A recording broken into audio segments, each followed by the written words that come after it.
everyone. I see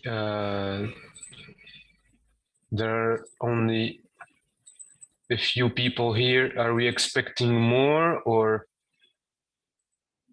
is that all?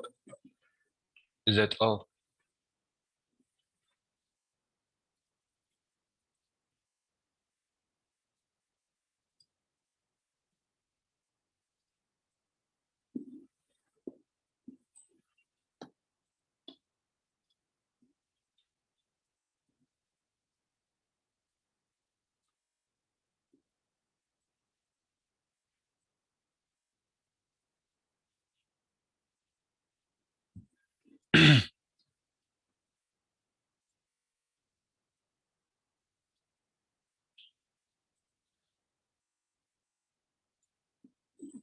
Can you guys hear me and see my screen fine?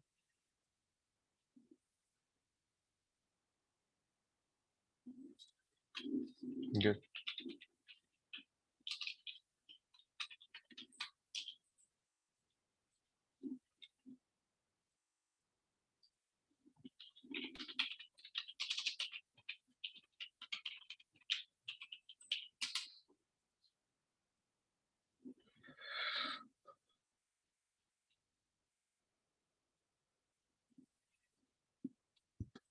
Well,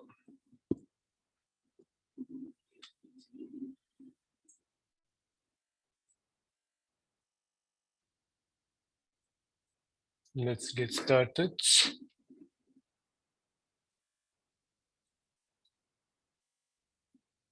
Okay. So I see we're not that many. I see there are only 6 people here today, but well, we'll make do. So this is going to be the third and last part of our React Native and Firebase course. We did a lot of theory, not much coding last week. This week we will be spending most of our time actually writing code to finish up our React Native and Firebase project. So we'll finish working with the React Native Vision Camera. We'll finish adding our Firebase tools to the React Native project. We'll implement Firebase Authentication Firestore, and we'll finish building our Game On project. And if we have time, we'll also implement Firebase push notifications. So what did we do last week? Last week, we had a few technical issues that I solved, which I will show you right now. If you remember, we had a crash in building when we added basically React Native Vision Camera. And what it turned out to be is that it wanted to use the last Android SDK version. So all I had to do is basically go here. I'll show you right now. If we go right SDK, and you should find it, you should see it here. Okay, I'm not in the right. So my React Native app. Save. This is not the right one. Right there. So what I did was this. So if we go to what is it? Music version. In the build.gradle here in Android. So if we go to Android and then build.gradle, you'll see compile SDK version. This one was set to 30. And basically React Native Vision Camera needed it to be set at 31 to be able to use the latest Android basically API, camera API. So that's all I did, and that fixed the building. So we'll be able to build now, hopefully. We shouldn't have any more issues. So what did we do up to now? We started a new React Native project. We added a few libraries. We've added navigation. Last week, if you remember, we had our navigation set up. We set up a drawer side navigator, but also a bottom navigator using React navigation. So what we did was basically this here in the app. So we added and created a navigator using the create drawer navigator from React navigation. We then set up the navigator as follows with the national root name starting at home. And every navigator, be it the create drawer navigator or the one we used at the start, the stack navigator, would have the navigator.screen component that we need to put inside the navigator with every screen we want. So we added a home screen that we titled My Games. We added the screen for our test examples and another one, another screen for our basically views and style sheet example.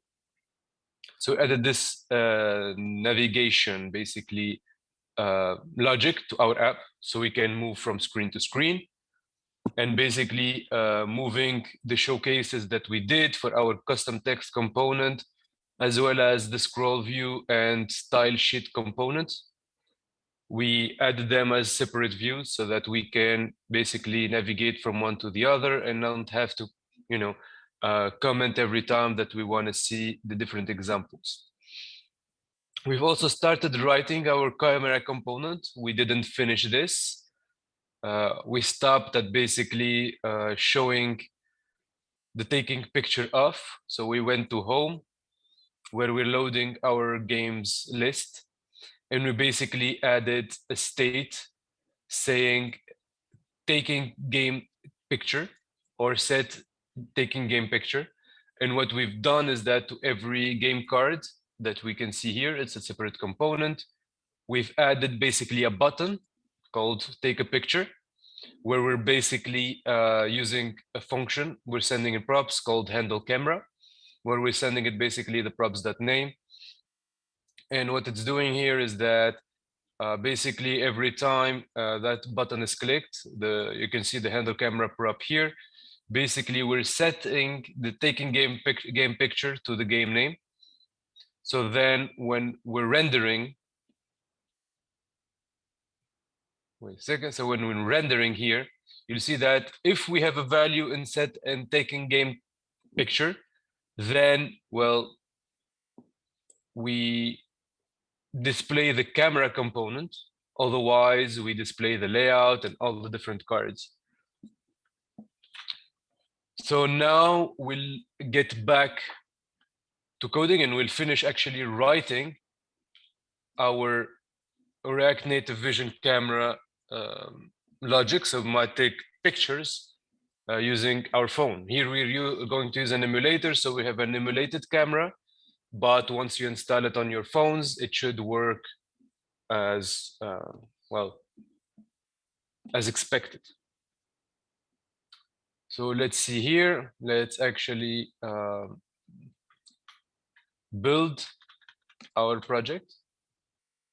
Let's open up our terminal. And what we'll do is that we'll go to our project, go digital, my React Native app. And what we'll do is that we will start the app. We'll start the Metro server, as I'm sure you're now used to.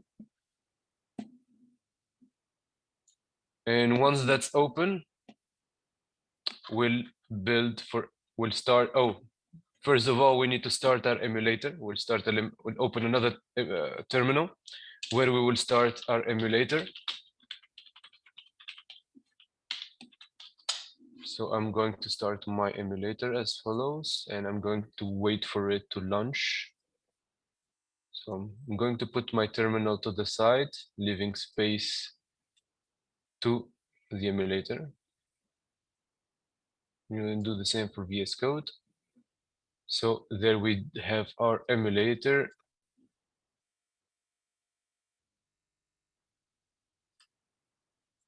There we go.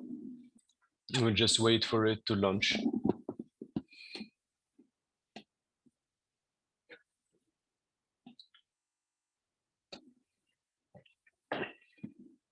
Hopefully it doesn't make the PC lag too much.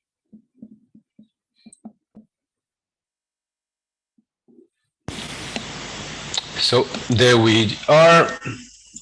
Our emulator is launched. So what we'll do now is that we will simply, will run npm run Android. So we build our app into our emulator.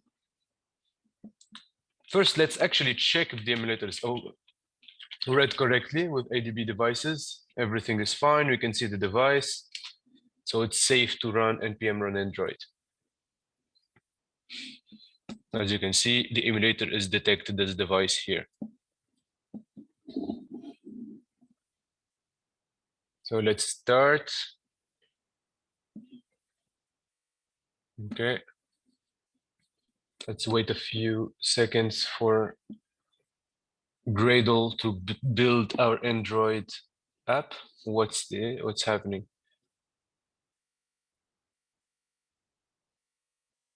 Just built it. Oh, okay. My bad. I need to switch my node version real quick. Sorry. I'll use node 14. Please ignore this. Okay. I'm going to start again because I was using node version 10 actually. So now it should be fine.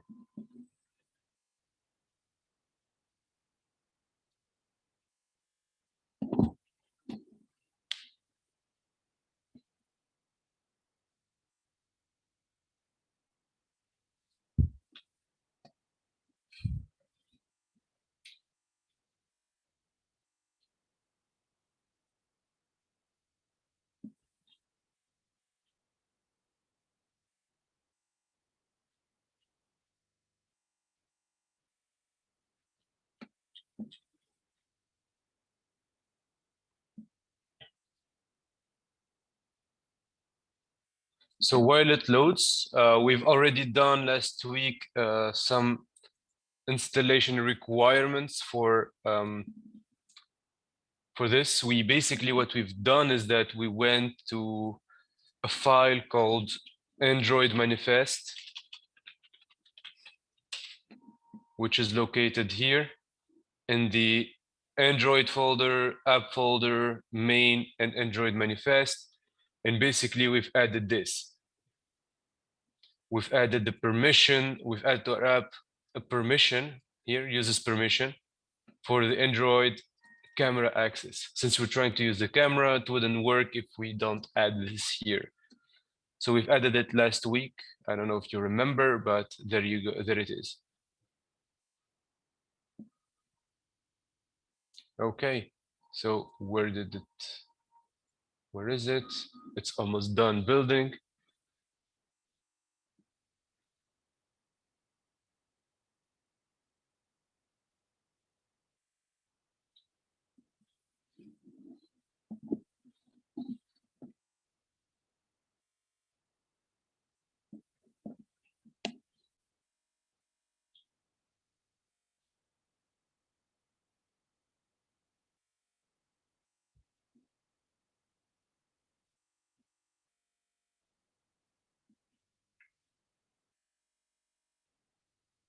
There we go. So it's done building. It's launching on our emulator, as you can see.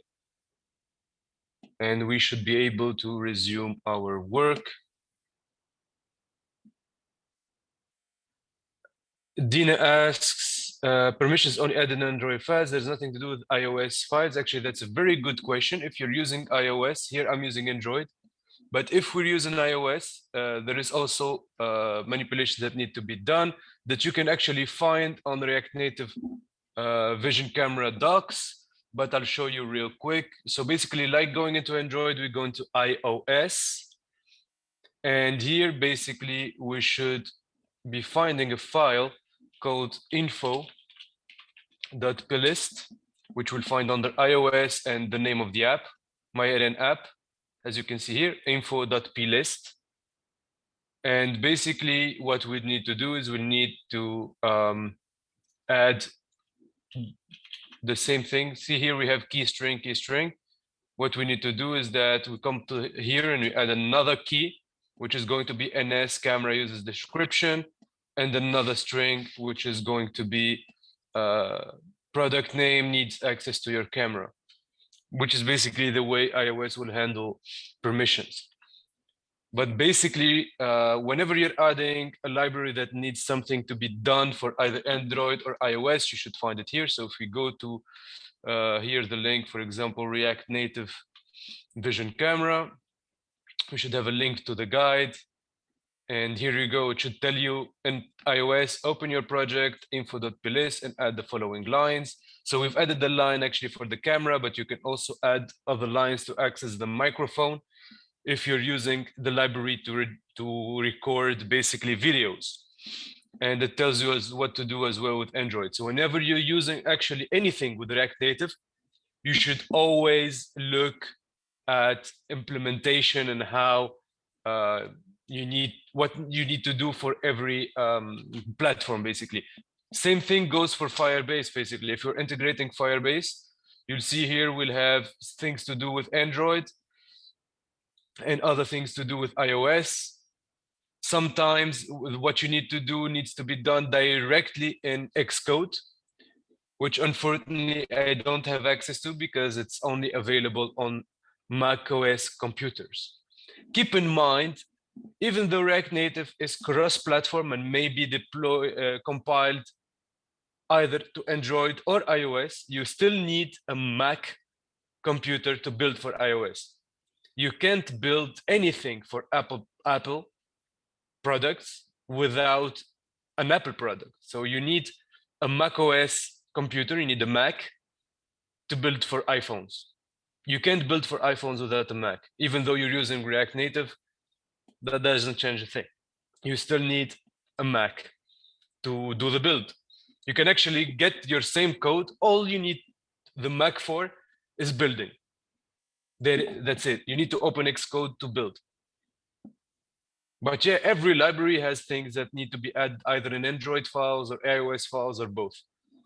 And that should be most of the time in the first page of their documentation. They will tell you what to add exactly and where.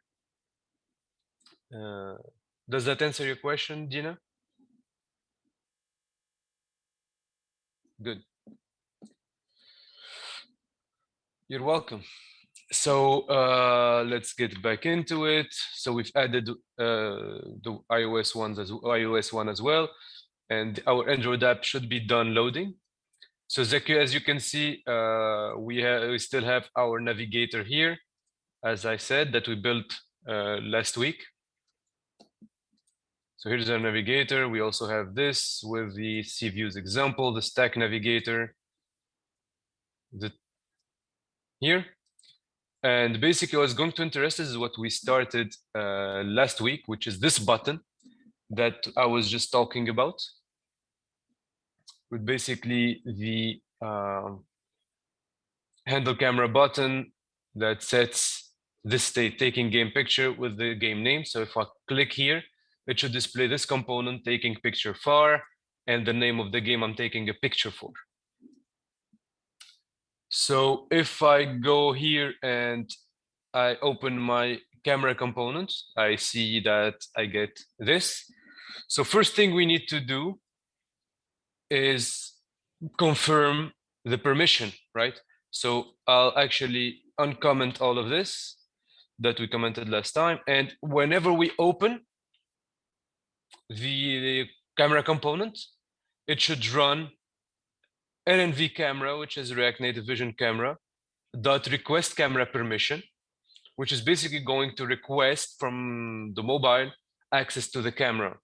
And we're going to log to the console the result of that request, okay? So let's do just that. Unexpected word await. Okay, that's my bad. We should put it in the synchronous function. So what we'll do is that we'll do it like this. actually tag, and like this, and we have a sync.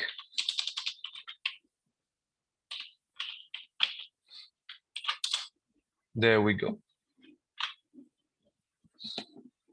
So now, if we go here, we should be having displayed. It says camera permission, camera access permission is authorized. So because we given that access, if we uninstall it, let's see what happens if we uninstall the app and reinstall it. It should actually ask again. You should see it ask. Basically, it will ask for your validation to access the camera. Like when you open an app, any app basically, and it says, hey, can you authorize basically the access to the camera? That's how it works basically, asking for the request, and it goes through Android to do that. So it seems during my test, I already accepted the access. So I'm just going to reinstall so that it requests it again, and you might see how that works.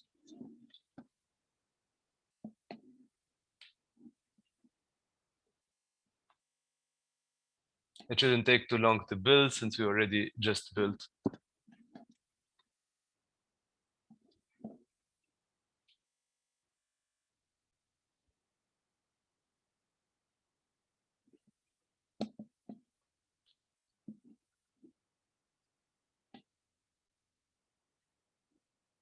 There we go.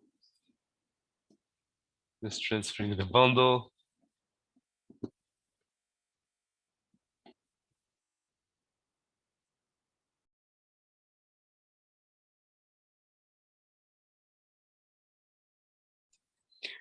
Okay, so we're going to press take a picture, and okay, it seems it's already authorized because it's in our Android manifest, so it authorizes it directly.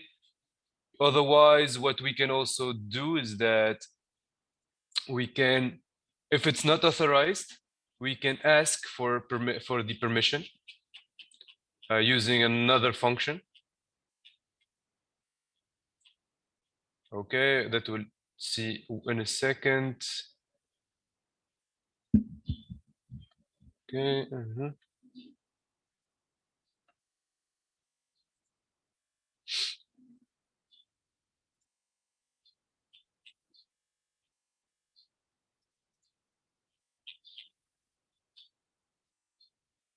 So as we have here, request camera permission. Well, it's authorized, so basically there is nothing to do here.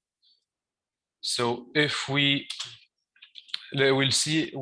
just tell it if it's not authorized. When here we have it authorized. So if it's different from authorized, if camera access permission is different from authorized, then we'll just exit the page. Okay. So that should do it for our permission. So now we should basically start taking the picture. So all we need to do is basically we need first to have a ref. We need to use the use ref here. So we need to have a reference to our camera. We'll have constant camera reference, and we'll have use ref. We'll have, of course, to need to use react dot use ref. Okay. We will import, basically we already imported, so this should be fine. We should have now here we could have the camera here, the R and V camera,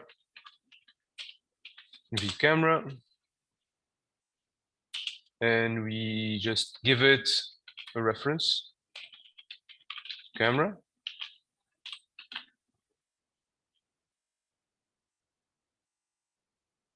Okay. So There we go.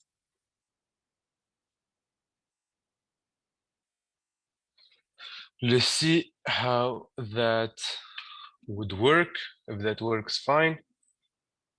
Can't find variable camera. Oh, okay, we called it camera ref. I'm sorry. So now if we go here, okay, undefined object device.id. So it needs the camera device actually. So we need to have, yeah, since we have on our phones, we can have multiple cameras. Basically, we have the front camera and the back camera. So this component expects which basically device, well, which one it needs actually. So what we'll do is that we need to load the devices. So here we have use camera devices that we loaded, but I forgot to use. So here we'll have basically, well, our devices, camera devices. And what we can do is that we can, maybe let's not have this right now. And what we can do here is have use camera devices, okay? And we can actually log, let's log camera devices. And let's see what we have here. Let's go, and we should get in our terminal the devices we have. So camera device, we have the back device. We see that it has flash, is multi-camera. It's not a multi-camera. Here, basically what multi-camera means is, you know, when you have these new cameras like this, what we call them is like multi-ocular cameras. In new phones, in new phones, you have these new phones with multiple cameras on the back. I don't know if you see what I mean. With the new ones, with the 3 cameras, 2 cameras, whatever. Basically, they're used for 3D and this kind of stuff. So basically, this allows us to know if the back camera is multi-camera or not, basically. If it has multiple lenses. So here you see that in the emulator we don't have a multicam. It gives us a max zoom and a minimum zoom. The position supports depth capture. So basically, when you have multi-camera, you have depth capture, so you can have 3D capture. So we see if we have focus, low light boost, false. So basically, we have everything that it might support. Otherwise, if we don't have that, it would have basically all the information we need. And of course, we have the front camera as well, if we need the front camera. So basically, he will be using the back camera for the purpose of this example in our emulator. So we'll go and basically here, we'll go and we'll enable this again. And what we'll do is that we will give it a device, and we'll basically give it the camera devices dot back.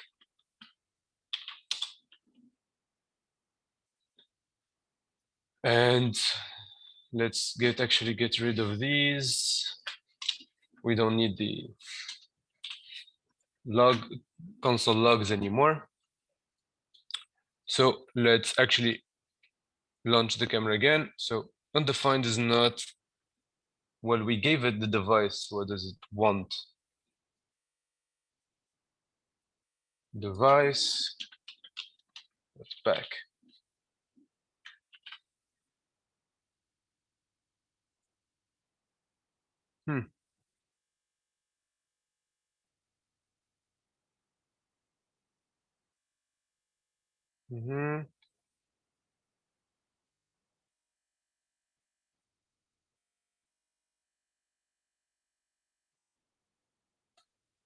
Oh, okay, because it didn't load the device yet. Okay. Okay, let's try this like this. Maybe let's add here. Let's have constant.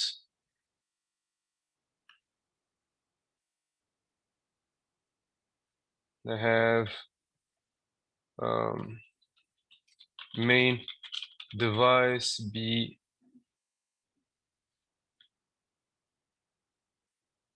actually let's have this be a state. Let's have set main device and set main device and have it be react.use state. And what we'll do is that we'll have another use effect.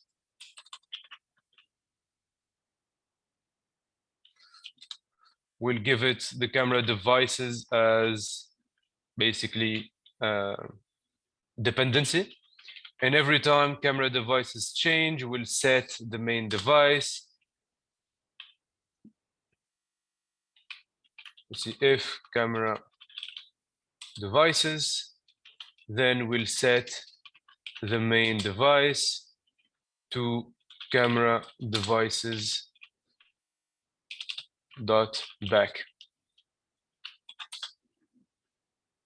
And here we will just have, well, put it like this. We'll say if we have a main device, if it's finished loading, then load this. Otherwise, we'll just load a text with loading camera device. That's it. This should work. Let's try it out.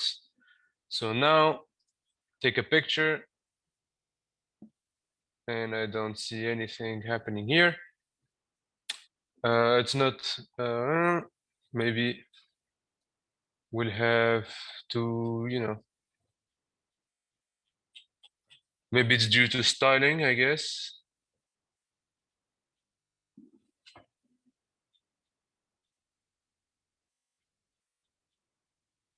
Let's see here. Let's actually give it styles. So we have get styles here. We'll have const styles equal get styles. And what we'll do is that we will actually, where is this coming from?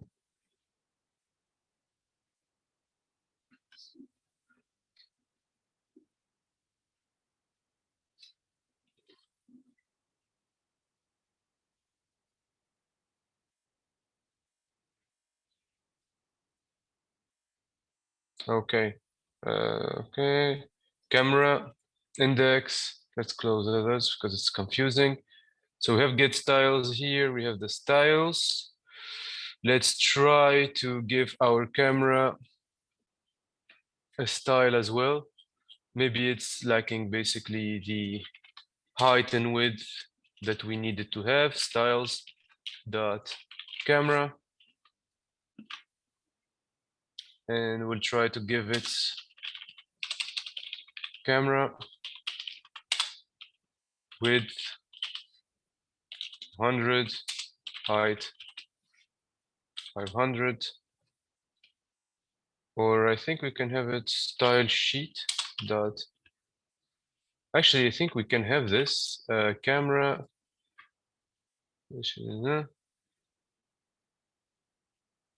Okay, let's try this. Let's try it like this. Yeah. Actually, I want to try something. I think we can have this be like this style sheet. And I believe we can have here style sheet dot absolute fill.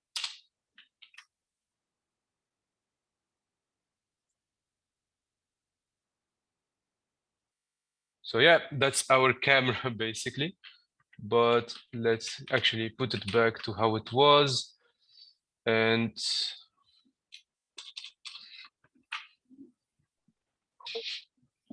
so we'll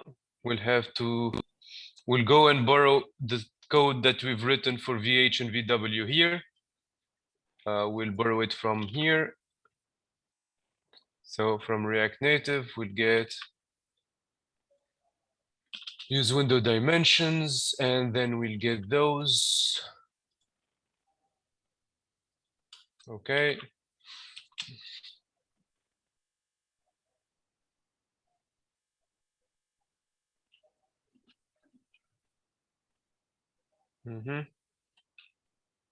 We'll have window dimensions, and we'll pass it on to our styles.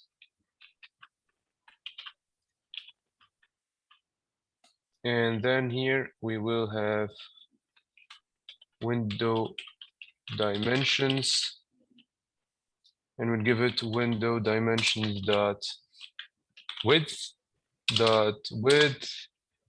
and we'll give it window dimensions dot height, and we'll give it a position absolute, and there we go. That's basically our camera. Since we're in an emulator, we won't be seeing much. It's just, you know, a black screen for now.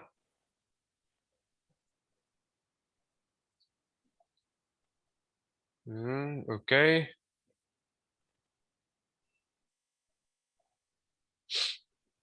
So what else can we check here? What can we give it? What can we give it?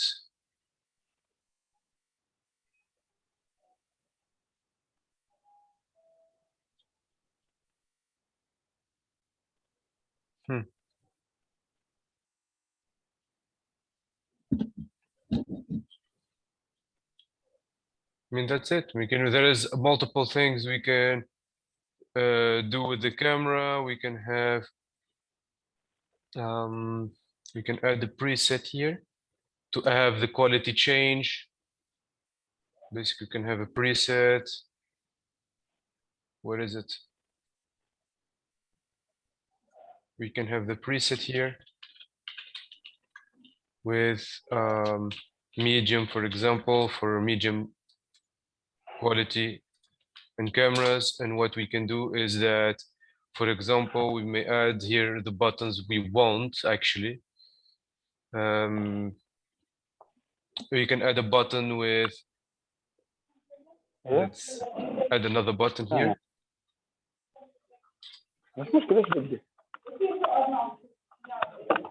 Take picture. This is a button that we'll use to take a picture, for example. And we can have it on the bottom. We'll put it in a view, actually. Let's put it in a view.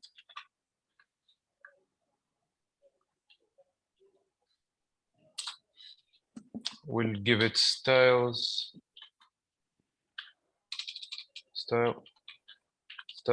dot buttons. We don't need this anymore.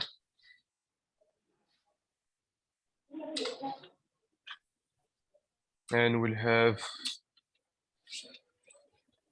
to add the button style here, buttons, with the position at absolute. We'll put it at the bottom. We'll have a display being flex, and flex direction being row. So this should have it be at the bottom.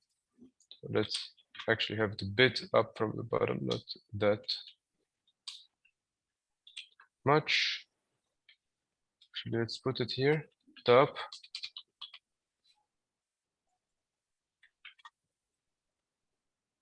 We'll give it window heights minus 100, minus 200. So there we go. And we'll justify our content with space between, or maybe have align items. Space between. Not align, center.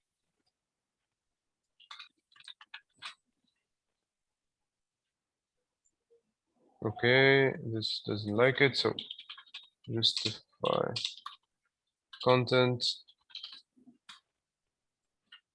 space around, and let's give it a width of window width. So there we go, minus maybe 150. So there we go. We can either exit or take a picture. We'll actually change the color. We'll give it a color of white color maybe. Doesn't seem to be working. Oh, okay. It needs to be applied on the button itself. So I think here appearance we can have status, if I'm not mistaken. In this library, in the UI kitten library, you can have it be basic, and it should become white, or control maybe. Yeah, control, and it should become white. Oops.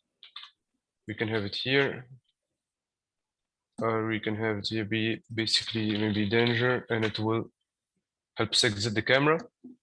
So this is a camera, it's black since we run the emulator, but once you install it on a mobile, it should run fine. So we're taking a picture, we'll actually, we'll use a different function. We'll declare a function here, const handle take picture. And what we'll do with that is that we will actually take, let's see, let's take rid of the preset. I just wanted to show you this. But what we'll do is that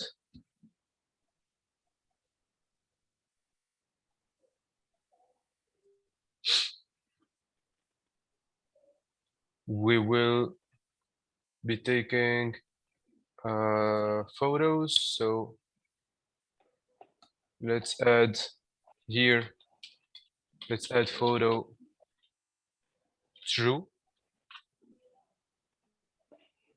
So it enables us to take photos. And then what we do is that when we take a photo here, basically it needs to be an asynchronous function, handle take picture. And what we'll do is that taken photo is equal to await. And we have the ref here that we enabled for our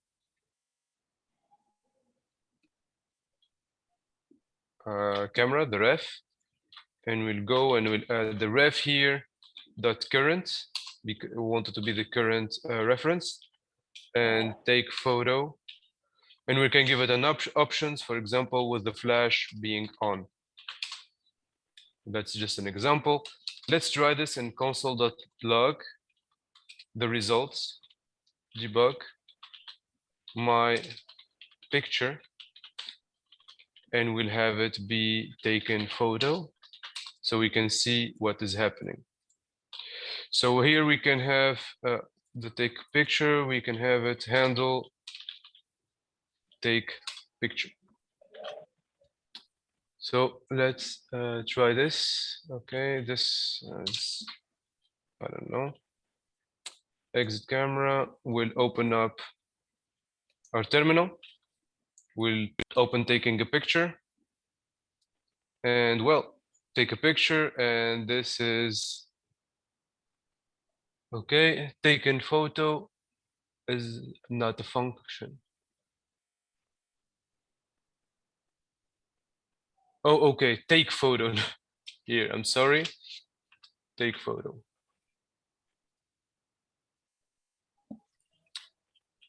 So let's try this again. Possible unhandled promise. Camera is not active. Okay. It seems our camera is not active, so we need to activate it. I'm sorry, it seems I've forgotten about that. Keep in mind, this is a new library, so I'm actually learning it as well. It's it's relatively new. Is active. It should take a boolean here. So we should give it as active. Oh, and now we see actually something. It's not longer black.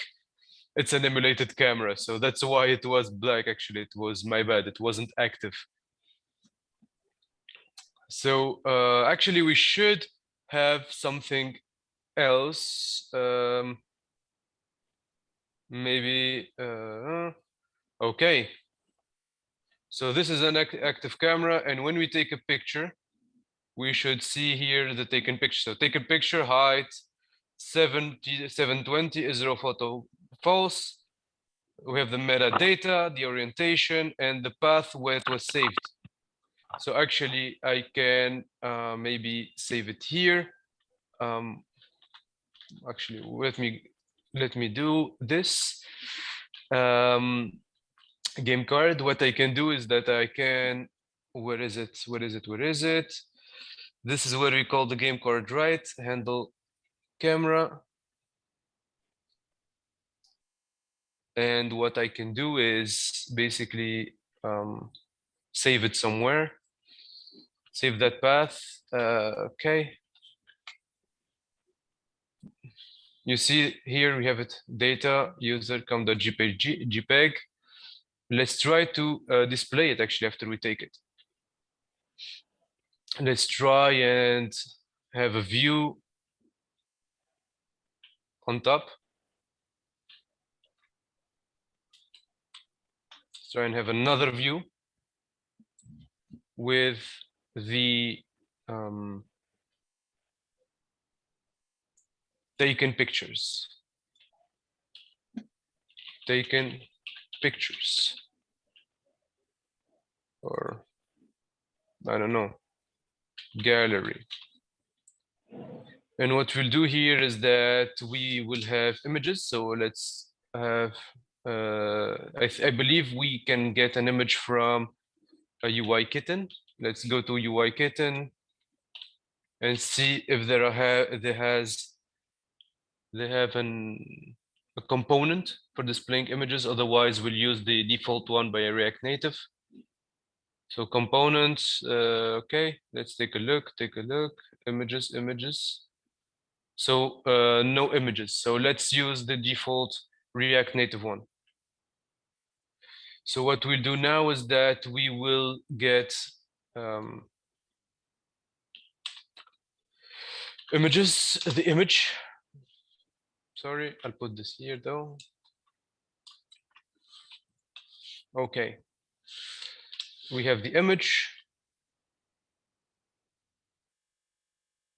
And let's put the image here. Image. Let's take a look at the documentation, React Native image. So let's see what props it takes. So actually we can know, so source, and we can have it require stuff or whatever. Okay, we can have it, okay. Okay. Let's try this. So image, it takes a source, if I'm not mistaken. So source, and we'll need to give it here maybe a require. Let's have here a new state, pictures, set pictures,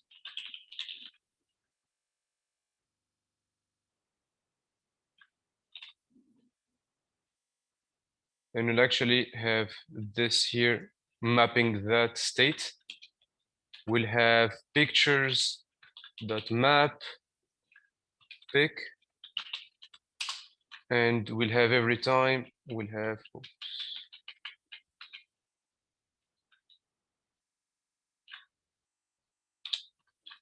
every time we'll be having our image, and we require the path that we're getting. So the picture dot path require pic dot path. So now all we need to do is that when you take a picture here, taken photo, we want to be setting pictures, and we want to set them with the current pictures plus the new taken photo. And let's see if that works as expected or if it doesn't. So pick that path.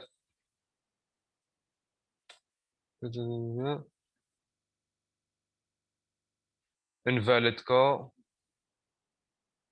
Why? I mean, let's try it again. Let's reopen the app maybe. It seems to be stuck. Let's actually reload our app.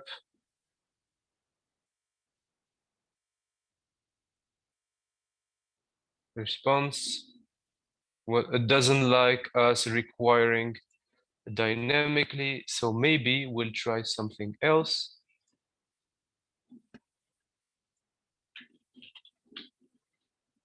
Sorry, my computer is a bit laggy due to having the emulator open and everything. So let's change this. Maybe we can have it with the URI. Let's try it. Otherwise, the source prop. Let's see more about the source prop. Source. So here we can have either a remote or a local. Type image source, URI,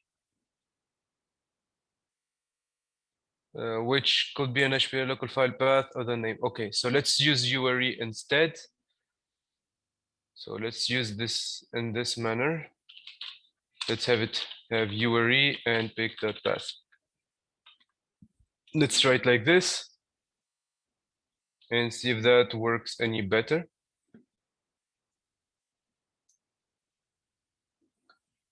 Okay, let's try it out. We'll open the camera, take a picture. It should be working fine, but let's see if, okay, this needs to be styled. So let's add a style here. Let's add images. What did we call it? We called it gallery, I believe. Yeah, gallery. So let's go and have gallery, and we'll have it be similar. I want it to be similar to this. Let's have it like this, and we have flex wrap. We'll have it be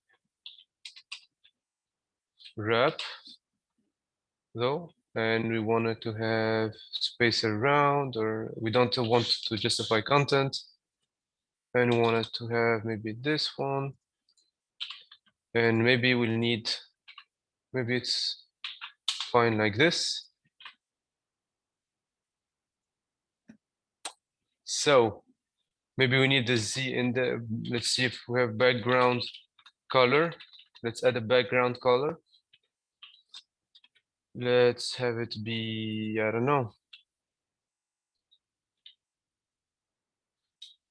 Let's have it be black. Let's see if it's loading. It's not. Maybe we have, if we have the Z index at the Z index here, at 1. Or maybe it's just that, okay. Maybe we'll need to add a style to the images as well. Styles.image.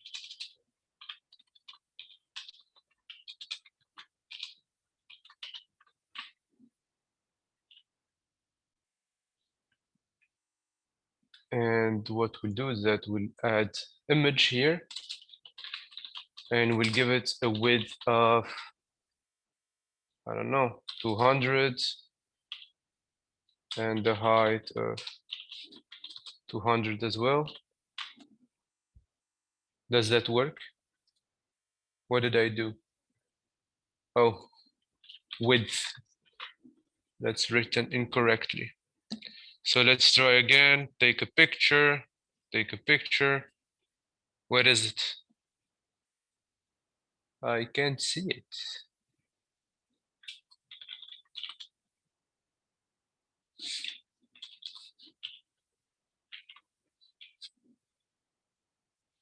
I can't see my pictures. Whoa. My computer is lagging. Okay. Let's put that min height 220, 210. That should be enough. The index and images should be displaying here, but I don't find them. Let's see background color. Have it. Let's try it out. Let's have it red.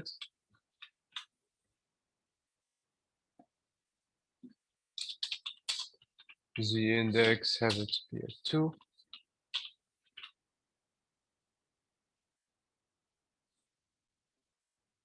Well, I don't see the images. Let's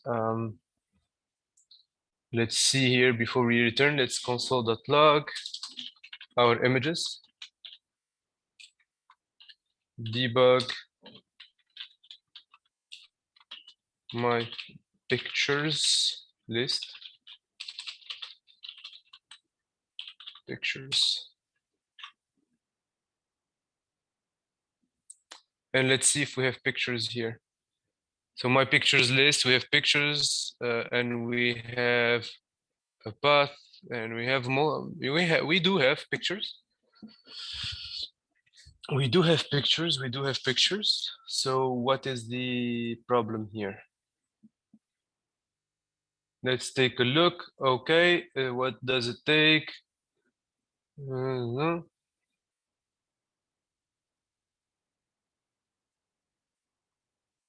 Actually, we can. What other props does it need? Does it need additional props that we haven't given it? No, it just needs the styling, right? So resize mode beast. Okay. URI width be pick dot width height pick dot height, and the style should be fine.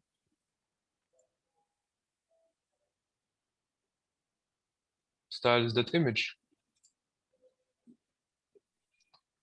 Right? This is the right one. Styles.image. Yeah, this is the image. We have the width, the everything.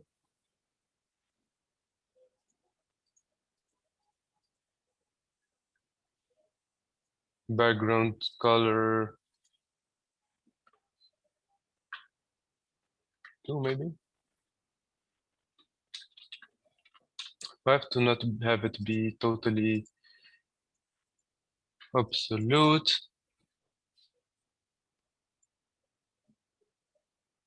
Where are these? Okay. 2020, and have the height be 80. 60.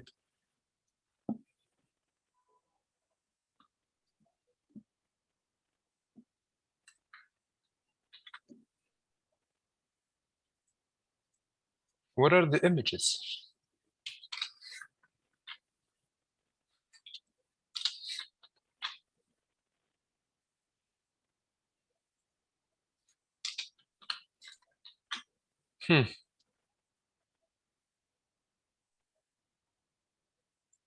Let's add it to give it a border maybe. Border.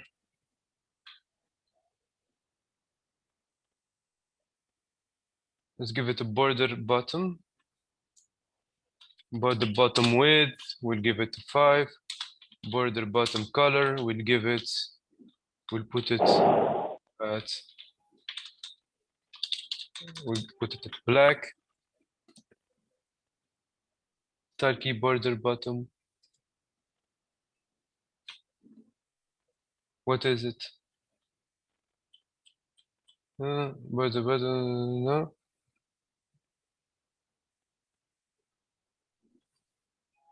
Invalid prop type. Border bottom color supplied to image. Doesn't like it. Why are images not displayed?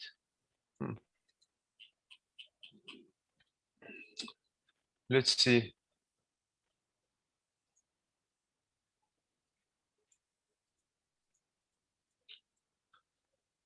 Maybe let's not display this if we have images. Main device and pictures dot length equals 0. So I see no images neither.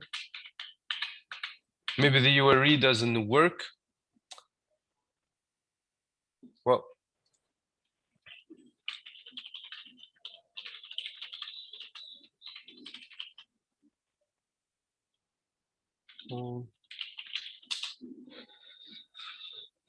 how may we access them?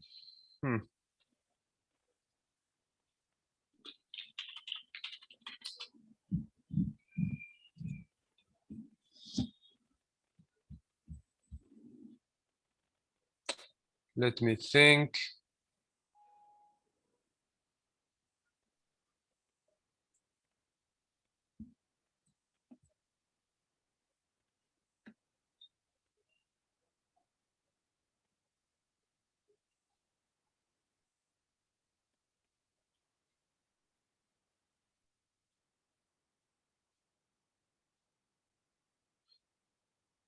Maybe we.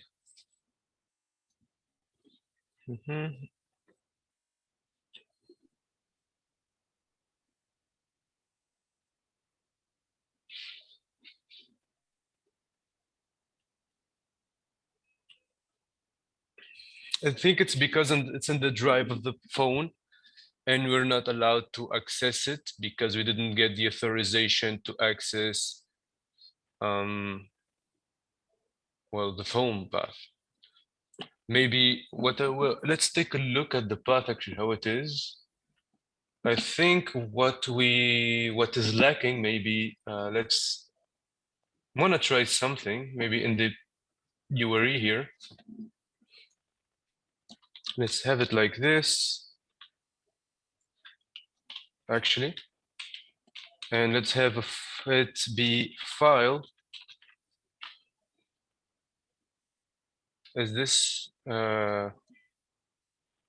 better?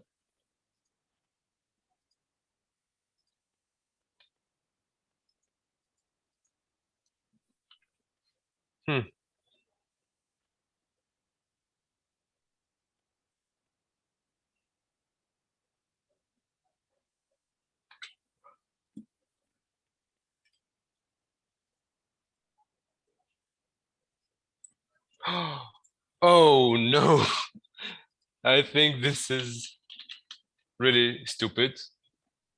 I haven't returned the image source. Oh, that's such a stupid mistake. That's such a stupid mistake, guys. I just didn't return the image, and that's why it wasn't working.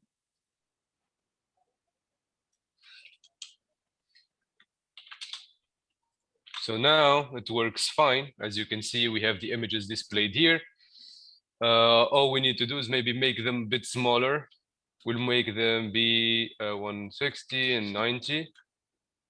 And we'll give them a margin horizontal of 5. So,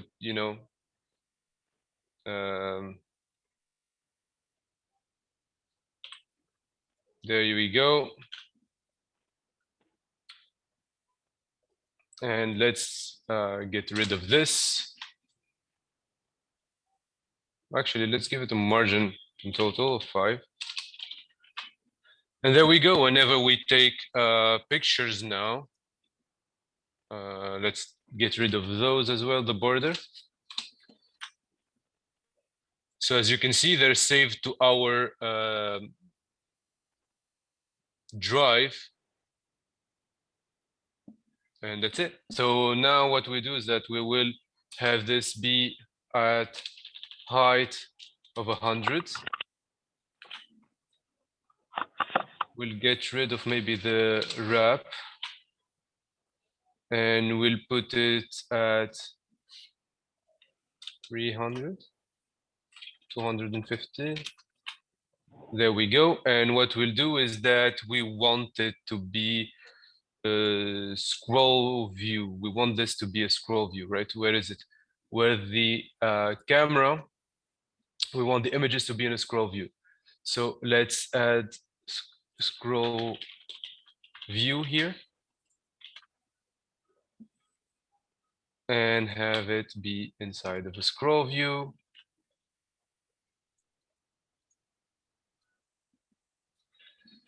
Correct. Except with scroll view, we need to pass the style a bit differently. So we need to pass the style inside another prop, which is going to be, I think, content container style. So this needs to be content container style, I believe, or not.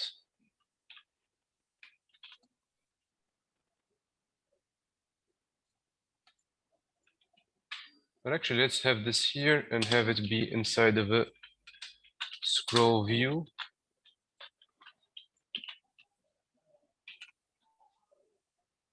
No?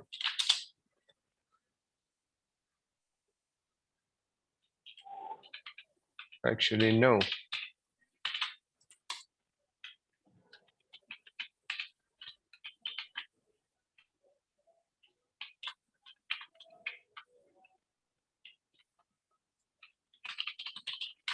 View. And have this be gallery container.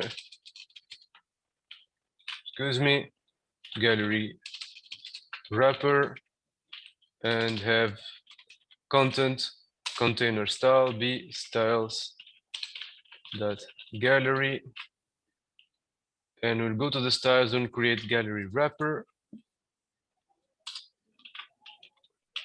and we'll transfer here these actually.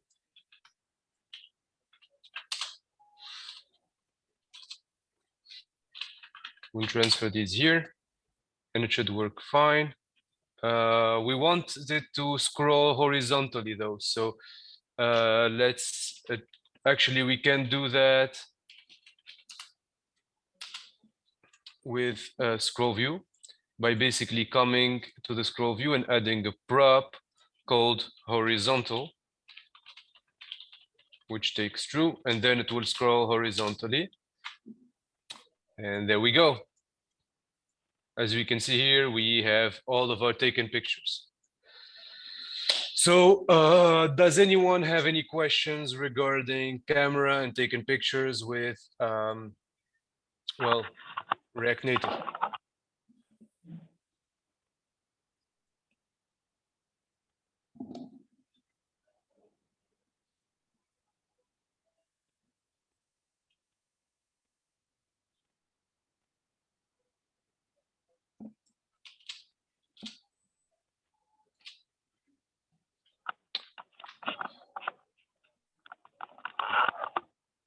So you should have everything you need here to take pictures. You can then do whatever you want with them. You can upload them or whatever. They're saved to your gallery anyway.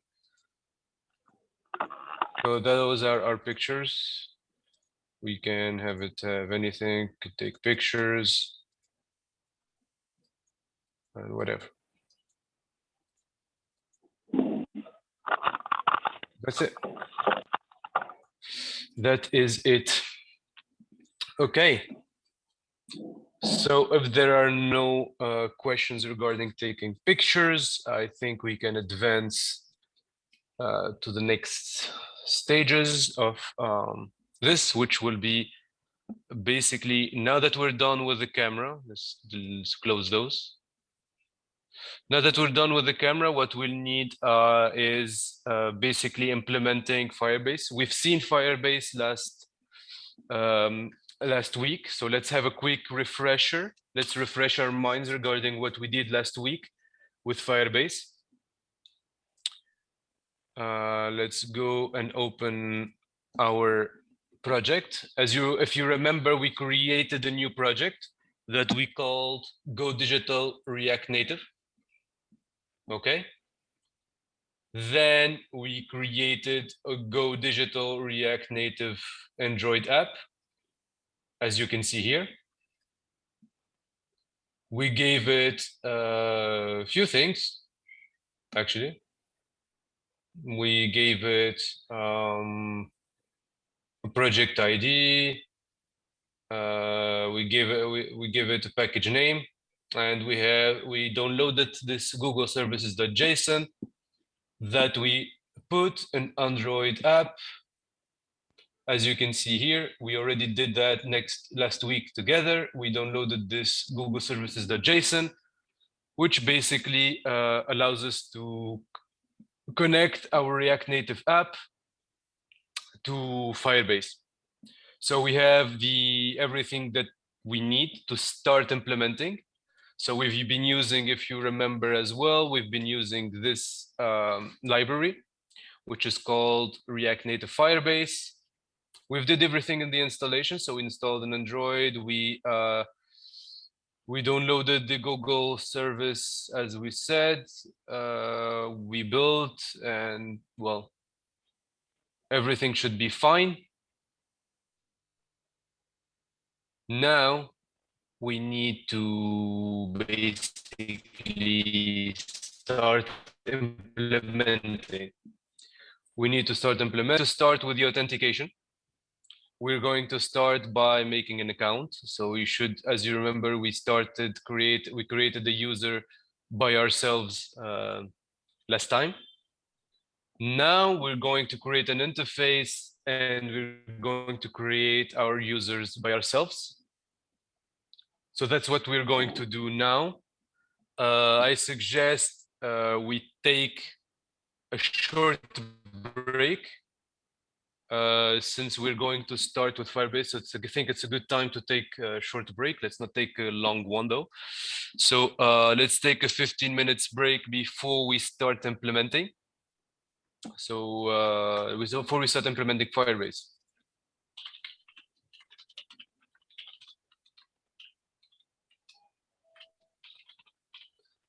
So see you guys back here in 15 minutes, so we can resume and start working with Firebase Authentication and Firebase Firestore, okay? Is everyone fine with that?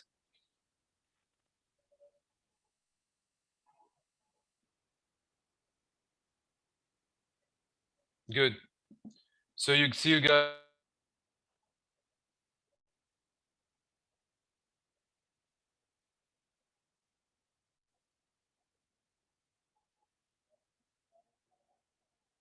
Try not to be, so see you guys back here in 15 minutes, and let's try not to be too late. Thank you.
Hello again. So the 15 minutes should be done. So is everyone back? Can we resume, or are there some of you who are not back yet?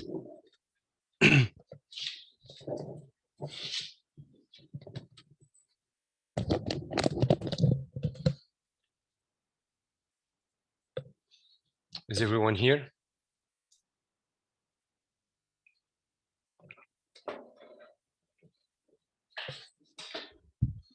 Good.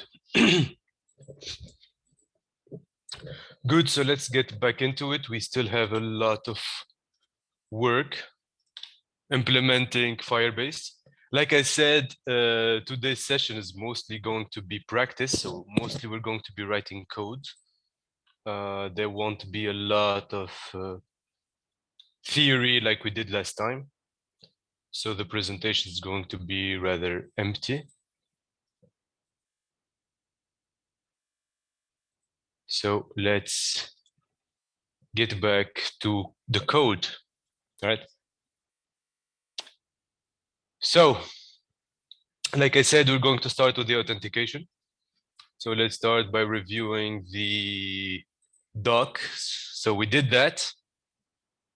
So what first thing we're going to do is we're going to basically create a new user.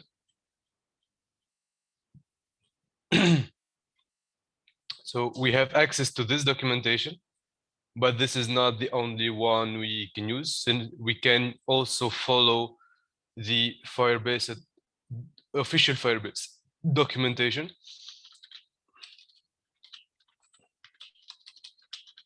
We can follow the JavaScript one here.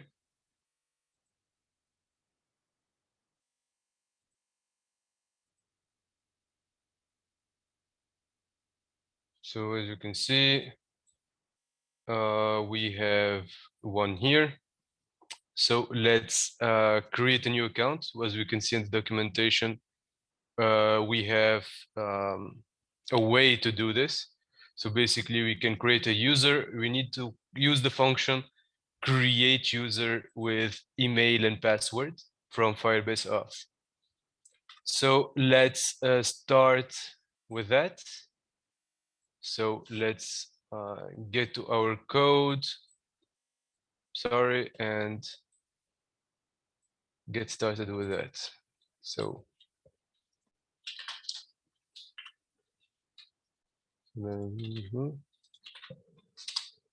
okay.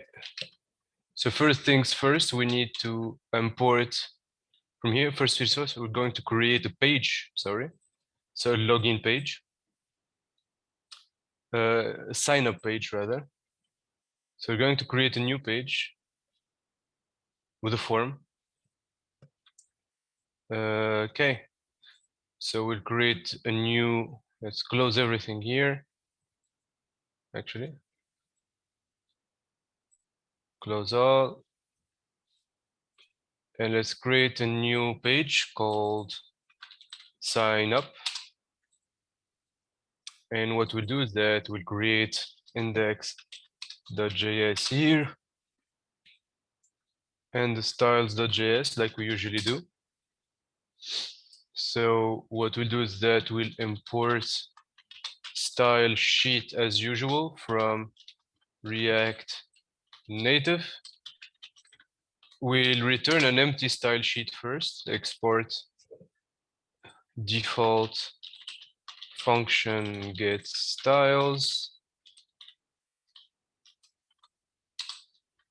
return style sheet that create. We'll return an empty one at first, an empty style sheet. In terms of sign up, we'll be creating a function component as we usually do as well. So we will be creating, so let's export default, our sign up with our props. And basically here, what we'll do is that we'll be returning text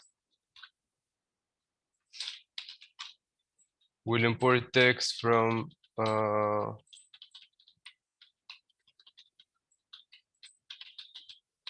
okay. I'd like to import text from from UI kitten. So we should be able to get that from the camera. I think we've used it. So yeah, UI kitten components.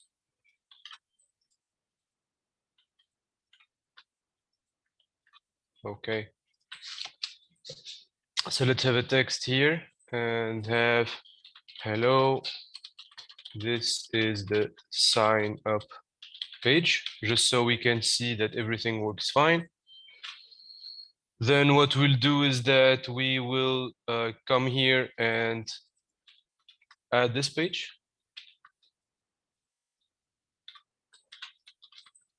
Sign up.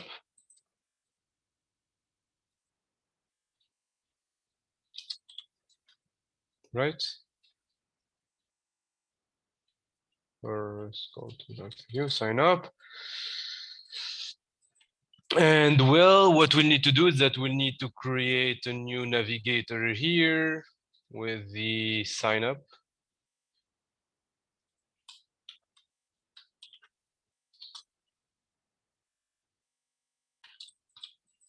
Sign up. New account. We'll have the label new account and we'll get the sign up here component. And we actually put the initial route there, so we are directly there when we load our app. Actually, let's quit all of this. We should have a new account here. I can't find variable React.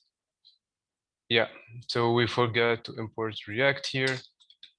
So let's import React from React, and we should be fine. So hey, there we go. We have hello. This is the sign up page. So we need a form. We're going to create a form using UI kitten component since we have it on. And from this form, we'll need an email and a password. And we won't bother a lot with validation because we need to go fast. We still have a lot of things to see today.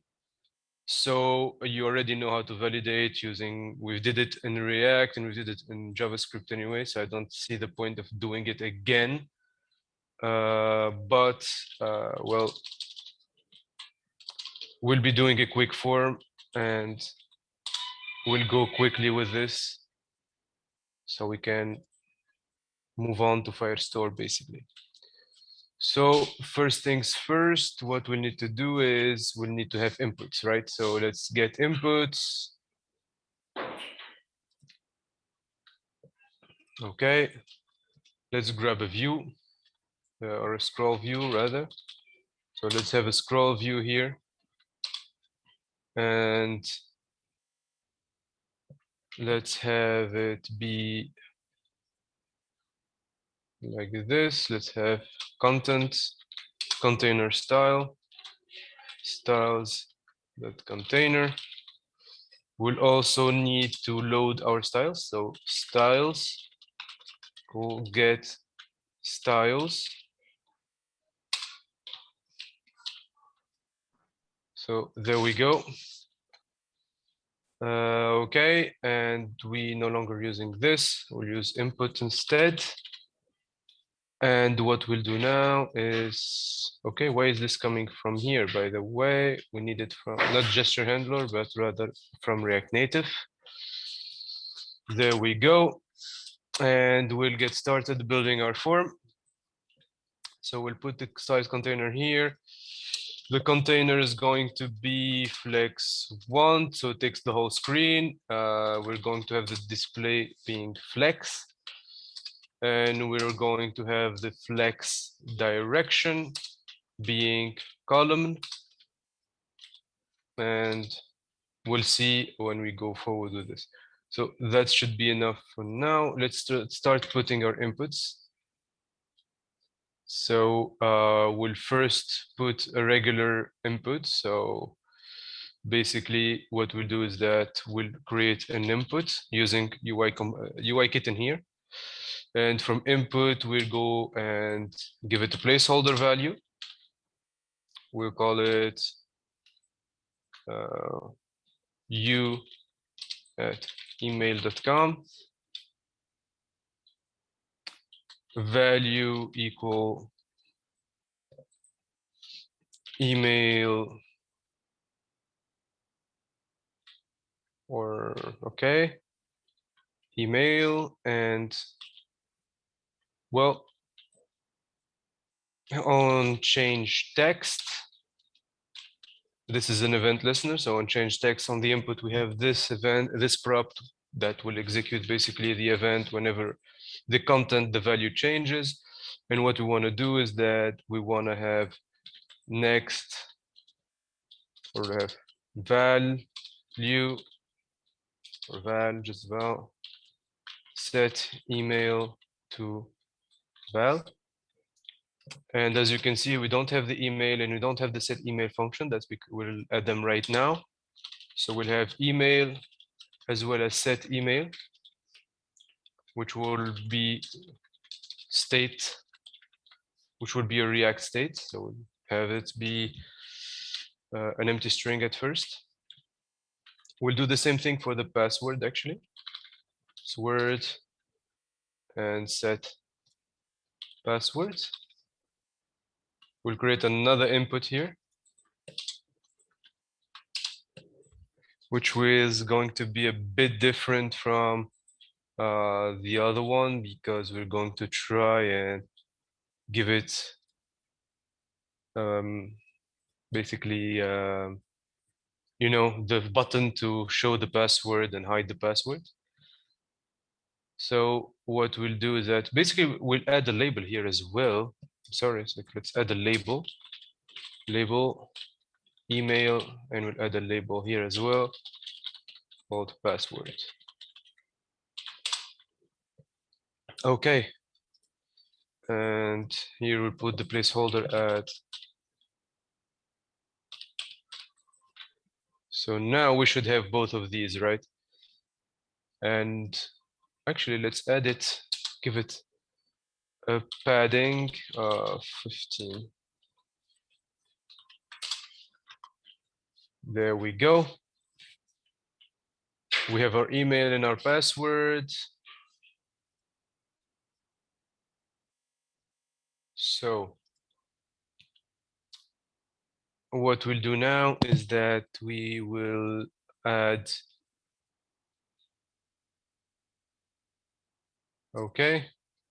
So we want the password. If we write to the password right now, you'll see that it writes, oh, okay. We kept it here, I'm sorry. So passwords and set password. So my mistake here. So if I write to the password, you'll see that it's clear. So we don't have a type password like we have in HTML. What we'll need to use here is secure text entry. So we'll use secure text entry and we'll give it true.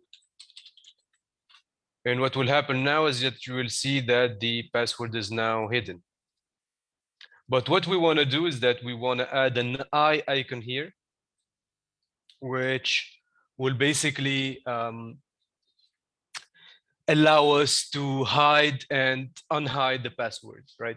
So let's actually add here the icon component, which allows us to load icons into our, well, our thing.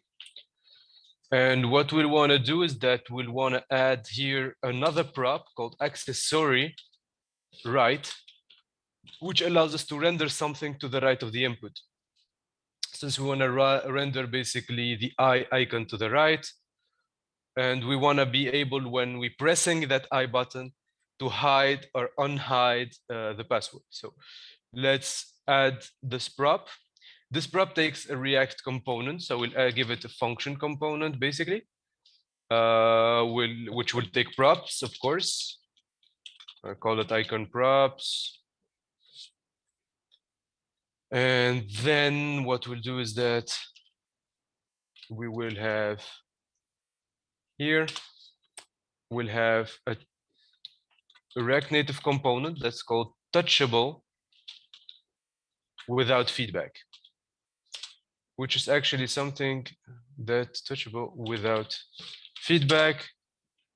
And actually should be able to import it from React Native, not from React Native gesture handler.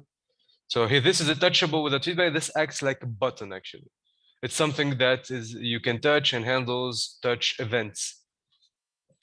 So we're touchable without feedback. And what we want to do is that, first of all, we want to render inside of it. We want to render an icon. We want to give it the icon props we're receiving. And we want it to be, we're going to give it a name, which is going to be the eye, which basically because we want an eye icon. So there we go. Now we should, okay, nothing was returned. So, okay, this is the same mistake as earlier. So there we go. Undefined is not an object. So the eye, they don't have the eye. Defined is not an object. Eye, why not?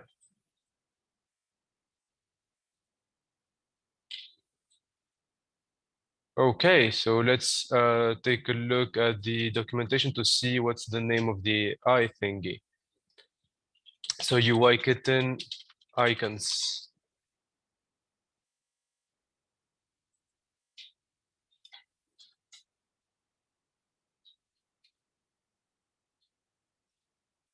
So icon, API, name, specific pack.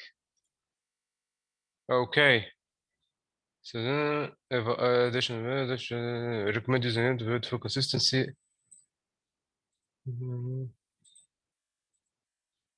Packages.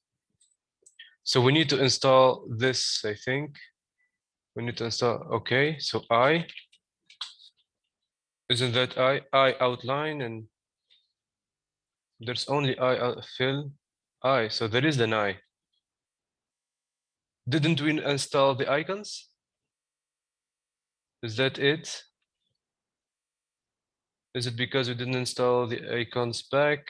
Let's see. When getting started, did they ask for the icon pack?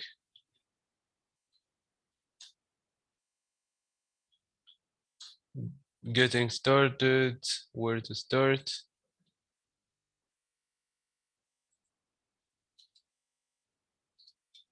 There we go. Have a design. Icons.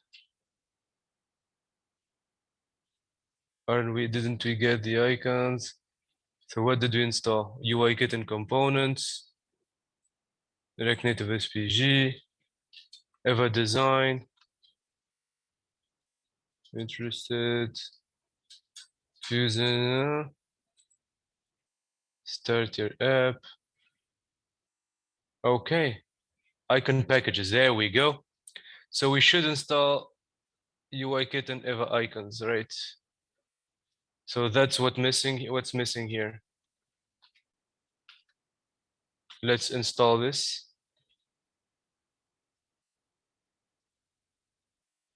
So npm install. I hope we don't need to reload everything.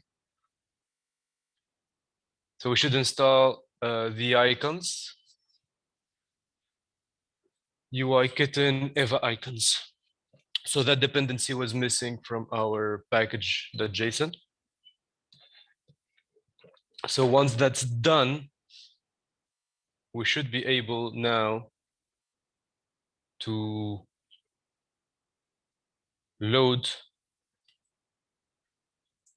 our icon. Let's take a look.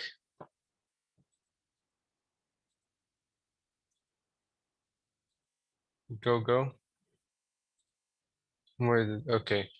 It seems we still need to restart everything, so we'll restart. Clear, so npm start. Now that we've installed the icons.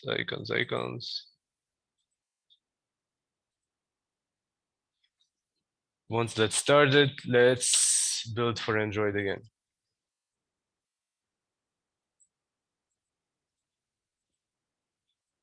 Okay, so that's everything we need to do, right?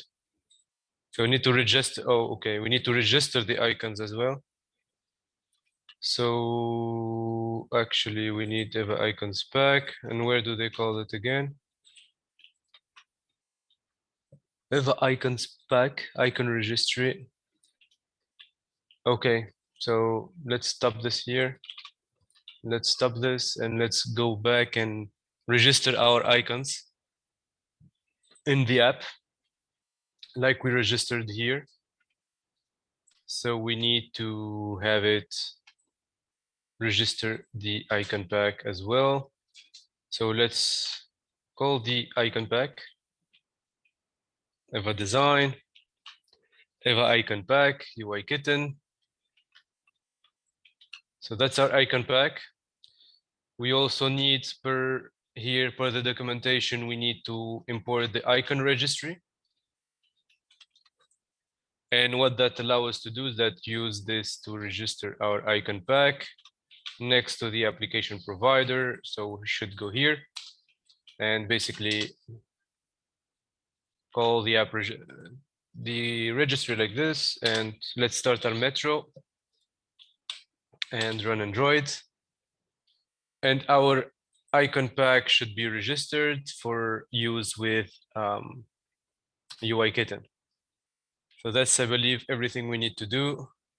And then we should be able to, directly load it. Let's see if that works as expected. Let's take a look. Hopefully it doesn't take too long to build because we need to get to move on.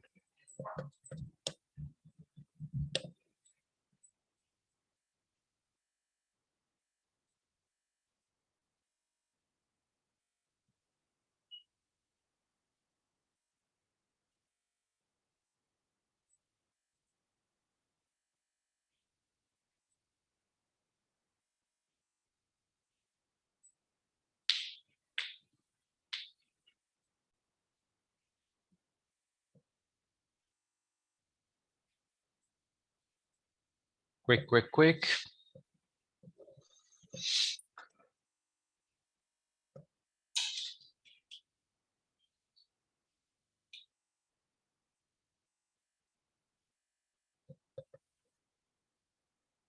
Go.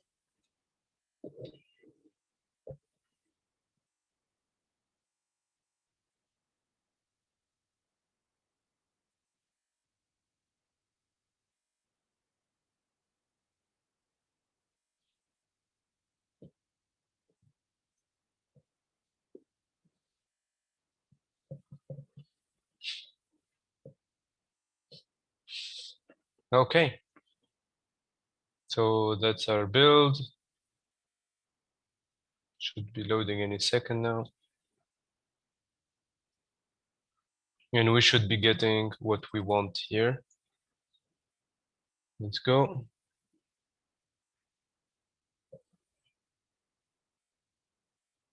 There we go. So now we have this icon, right? And we have the email and the password. This is hidden. So what we want to do now is that we want to basically add functionality that when we click on the eye, we wanted to hide or unhide this.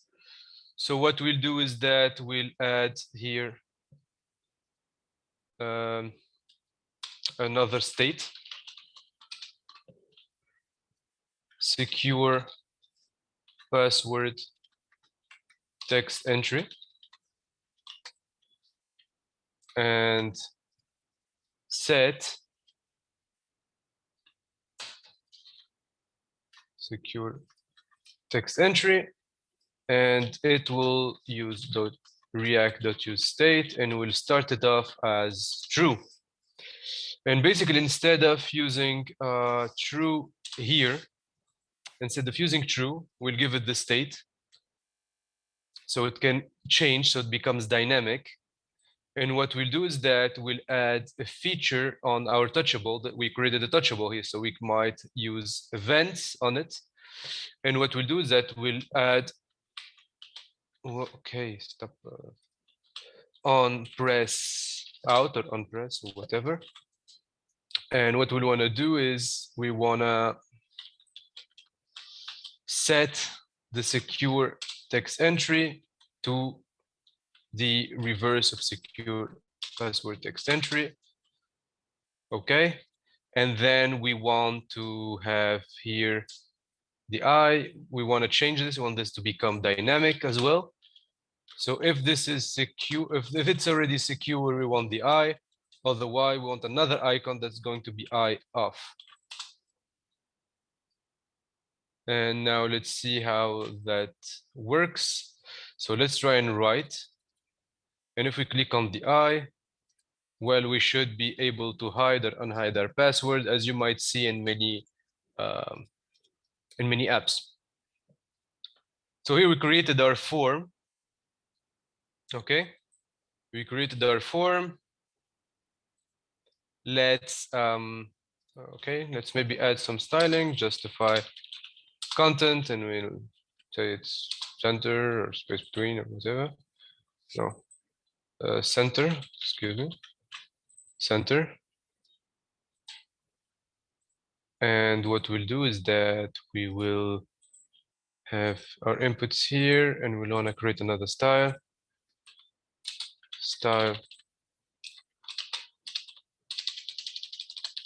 We'll call it input, and we'll have a margin vertical of 5. And then we'll come here and just give both of these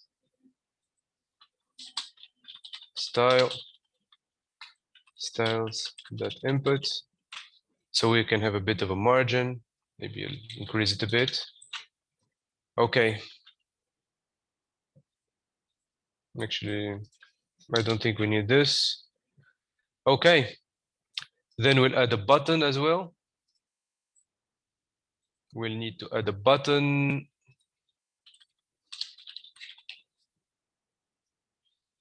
And we'll add this button here with on press out.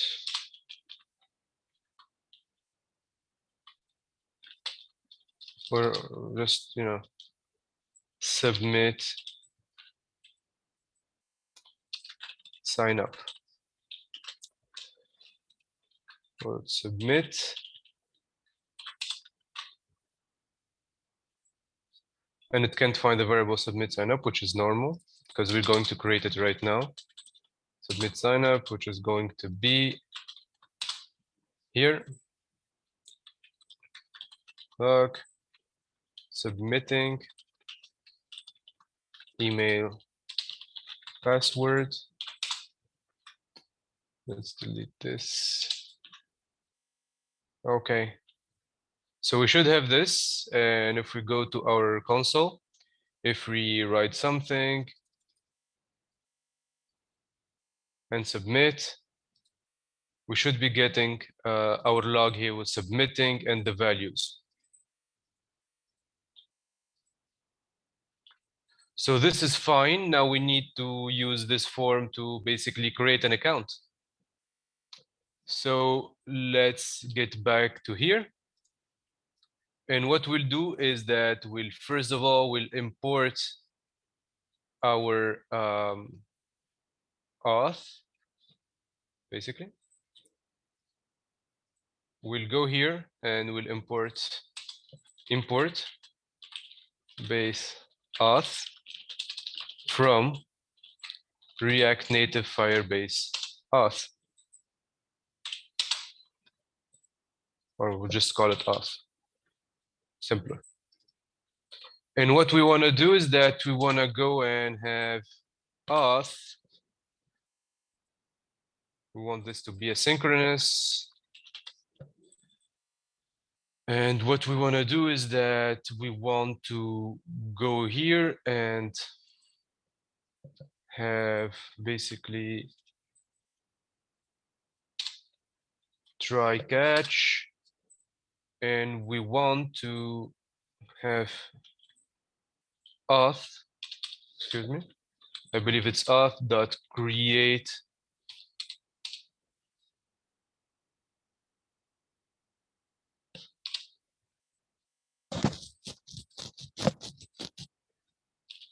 auth dot create user with email and password. We need to give it the email and the password. So we'll need what we need to await that, which should give us a user. So user equals await, and if it's done, well, let's add a console.log created account, and we should log the user here. Otherwise,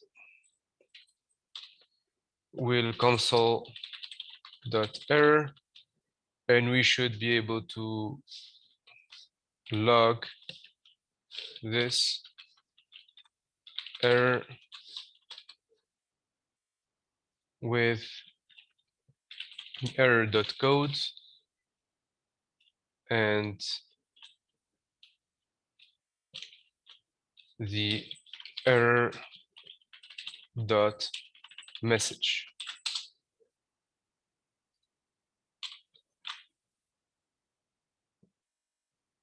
Let's delete this and let's try it out. So let's try and create a new user. We'll create a user with test at go digital.com,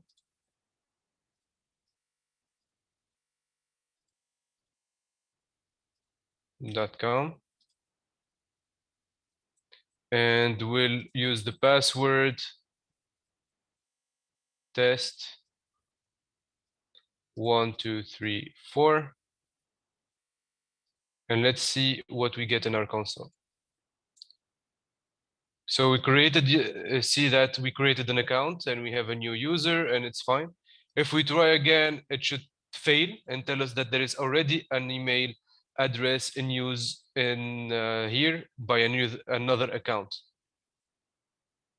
So if we go here and refresh, we should see a new user being created, and which is the one that we just done. So up to this point, are there any questions before we move on to the next step in authentication? So we created the user. Now we're going to log out and log in and everything.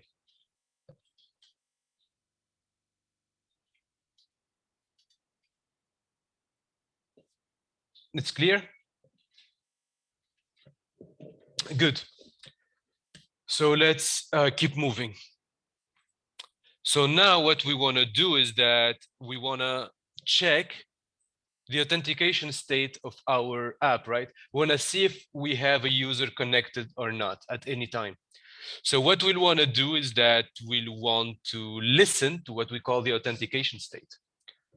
So we have the sign up screen, fine. We'll put it aside. We'll go to the app again, the root of our app. And what we'll do now is that, well, it seems we're not using this.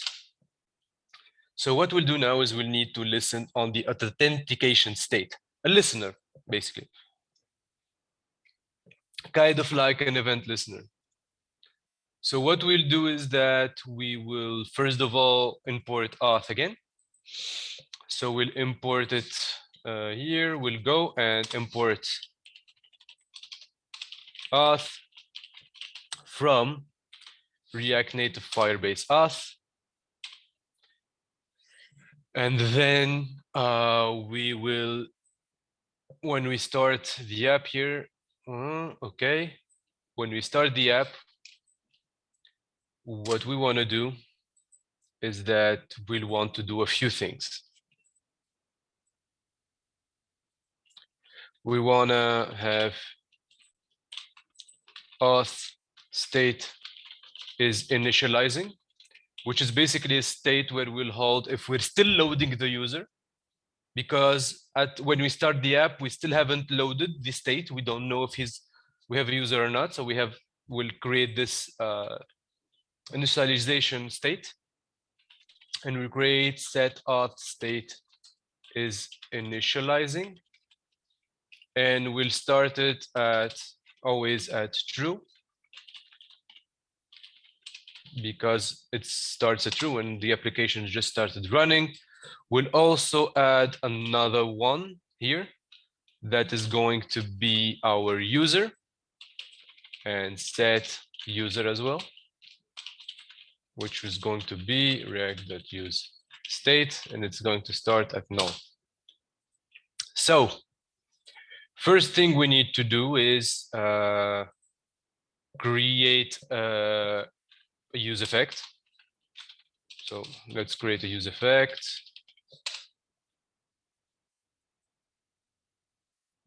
Okay, so we have no dependency because we wanted to execute at the start. And what we'll want to do is that here we want to have subscriber, or rather unsubscriber equals auth, as usual, the function dot on auth state changed, which will trigger every time the state changes, and it will give us the user. And what we'll do is we'll set the user with the user loaded user, and we'll set the user at the loaded user here. And what we'll do as well is if auth state is initializing, it was set at true, then we'll set it at false. So we know it's done initializing, right? So here we have the cleanup. We have a subscription that's open. We'll want to close it when we no longer need it. So actually, this will return a function. If we go on states changed, you'll see that it returns a callback or observer. And basically, all we need to do is return it for it to clean up. So that's it. When the auth state changes, we should be setting the user. And what we'll do is that we'll go here and we'll console.log debug auth state. And I want you guys to see what we have here. So auth state is initializing and the user. So since we logged in, okay, since we logged in, we should be having a user after we initialize it. Should be fine. We should be loading that. So use effect, can't find variable use effect. Okay, so I forgot to do react dot use effect. So now what should happen is that in my auth state, you should get auth state is initializing. It should be set to true first. So it's still loading and my user is still undefined. And then, well, it's set to false and I have my user. So user is loaded. So now what I want to do here is I want to have different navigators.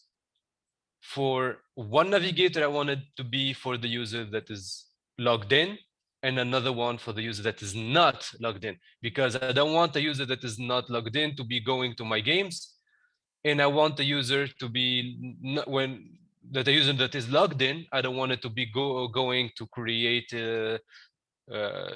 account anymore. So what I'll do now is that I will go back to the code. And what I'll do is that I will have a different navigator So we'll have here my navigator.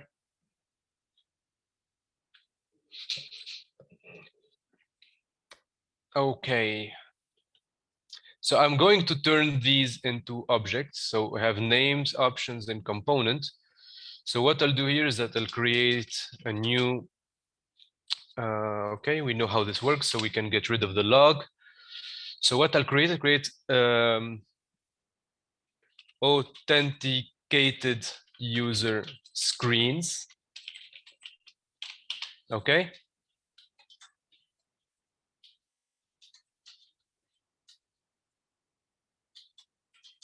And here I want to have an array that's basically going to have name, basically these ones. So we're going to have these, excuse me, with the equal replaced with this one. And of course, we need to add this. And the options here will need to be just a simple object. So we'll do that again for the examples. So I want to turn the equals into points.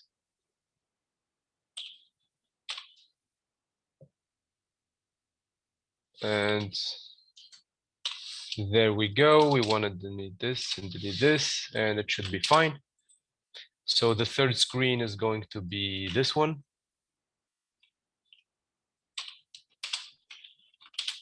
And we'll do the same thing. So the equal, we'll turn it into points.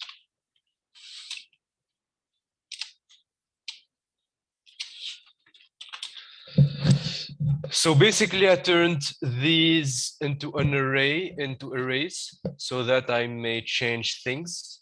So I create authenticated user screens, and I'll create another one, const unauthenticated user screens, which is going to be an array as well. And what I'll do is that I will get the sign up here. I only have the sign up for now. Again, I will take the equal, turn it into this, add this, add this one, delete those, and that's it. So now I should be getting okay. The initial route name I wanted to change. So I'm going to be testing on the user. So if I have a user, then I want it to be the authenticated user screens, the first one, that name. Otherwise, I want it to be the unauthenticated user screens, the first one and its name.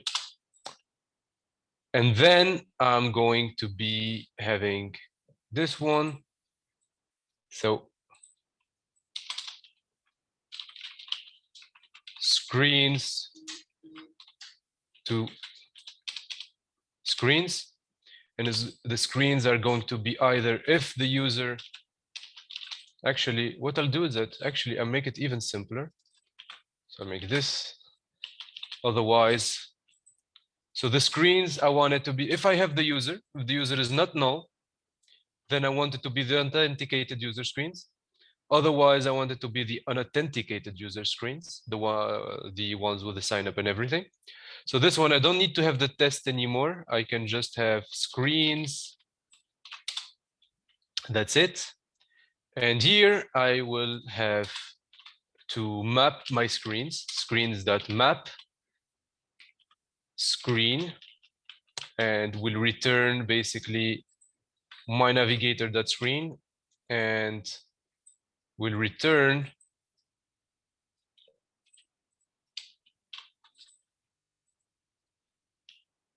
screen props, and we'll spread them here. So we can delete all of these. and it should work fine. Okay, what did I do? Invalid value for component prop. For the screen home, it must be a valid. Oh, okay, this one is bad. Okay, no accolades should be done here. Okay. Screen sign up. Oh, I forgot to delete the accolades here. So there we go. Now it should be fine. As you can see, we no longer have the sign up because we are logged in. We are logged in. So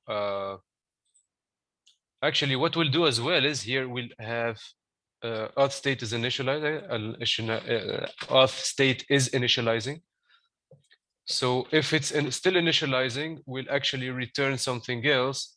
We'll be returning the text from UI components.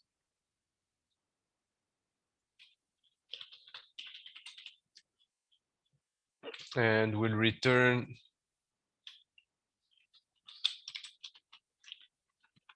text loading user.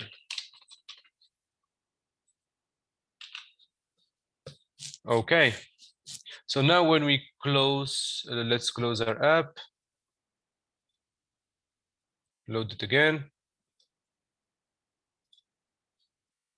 We should be having only, okay. There we go. So we should have, okay, this one's the key. So we have the key equals screen props.name. All right. As you can see, we no longer have the sign up page. So what we'll do is that we'll add a button to log out, basically. So let's add a button here.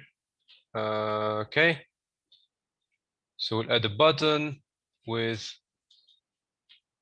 let's add here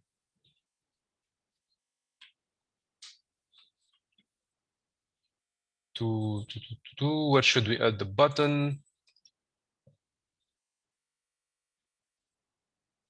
Let's add a button, well, let's add the new screen actually. Let's add a screen with the settings. Let's add a screen called settings. Index.js as usual. We'll make it really simple. Actually, let's copy this. Okay. We don't need this.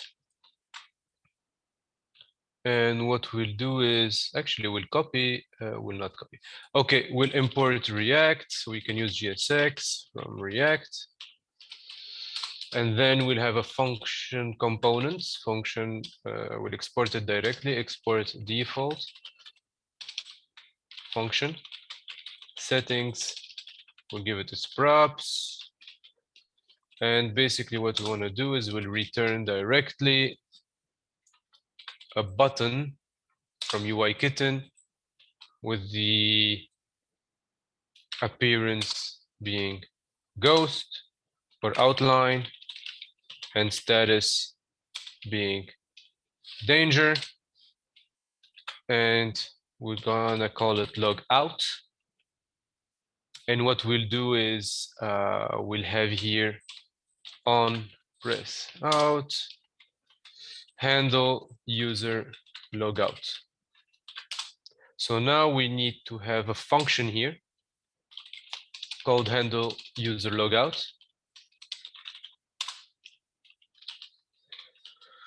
which will need to log out, the user basically. Okay, we forgot the arrow. So that's it. We'll need to add it to our app. So let's add a new screen here.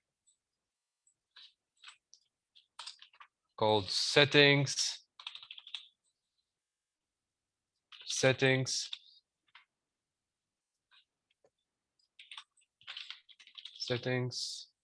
We'll call it, we'll have to import settings as well. And well, now we should be getting settings here, the big logout button. So let's get back to our settings here, and well, we can import the styles actually. Let's import the styles. We can have styles equal get styles like this.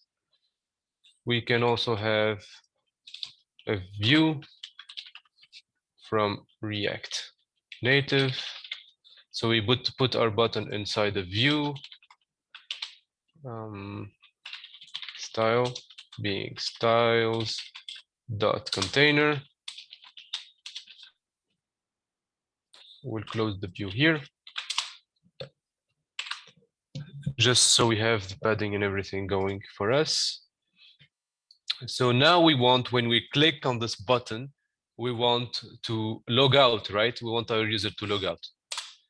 So for that, we're going to use a simple function actually. So we need this to be asynchronous as usual. Actually, what we're going to do is that I'm going to copy the sign up function here to go faster. So we're just going to copy this asynchronous and copy this. So we need to call the auth as well. Let's get the import. Let's copy the import from here. We'll copy the import, and what we'll do is actually very simple, is that we don't need to have the user anymore. And actually, let's get rid of the console.log here. We don't need it anymore. Okay, we don't need this anymore. Okay, so here it's the same logic basically, but what we'll do is that we no longer use the function create user, but we'll be using another function called sign out, and that's it. So now what we should see is that when we click logout, it should get us back to the sign up screen. So let's click logout, and there we go. We are back in the sign up screen, and we no longer have access to the other screens. We can also have a login screen, which is going to be basically just like the sign up one. Actually, I'm going to do it real fast. We're just going to create another copy, and we'll call it sign in. And in sign in, we'll have to change this, sign in. And that's it. And basically what we need to do, the only difference here is instead of creating a user and password every time, instead of creating here, create user with email and password, all we need to do is basically replace it with sign in with email and password. That's it. And here in the app, we'll actually add another screen here to the unauthenticated for sign in. So we'll create a sign in here. We'll put it before the sign up. So it's the default route. Sign in, connect to your, call it just login. Log in. And we'll call this sign in screen. And basically this should allow us to, what's the issue? Okay. What's the problem here? So the sign in screens, none of these files exist. Sign in styles. We do have styles in sign in. What's the issue? Maybe we should reload.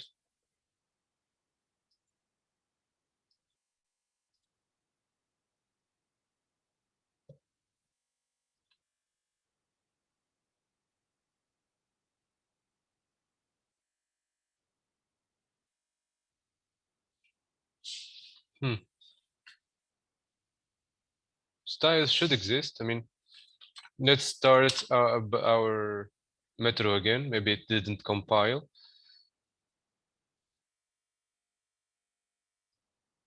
So we'll have to build again. Sometimes it does that.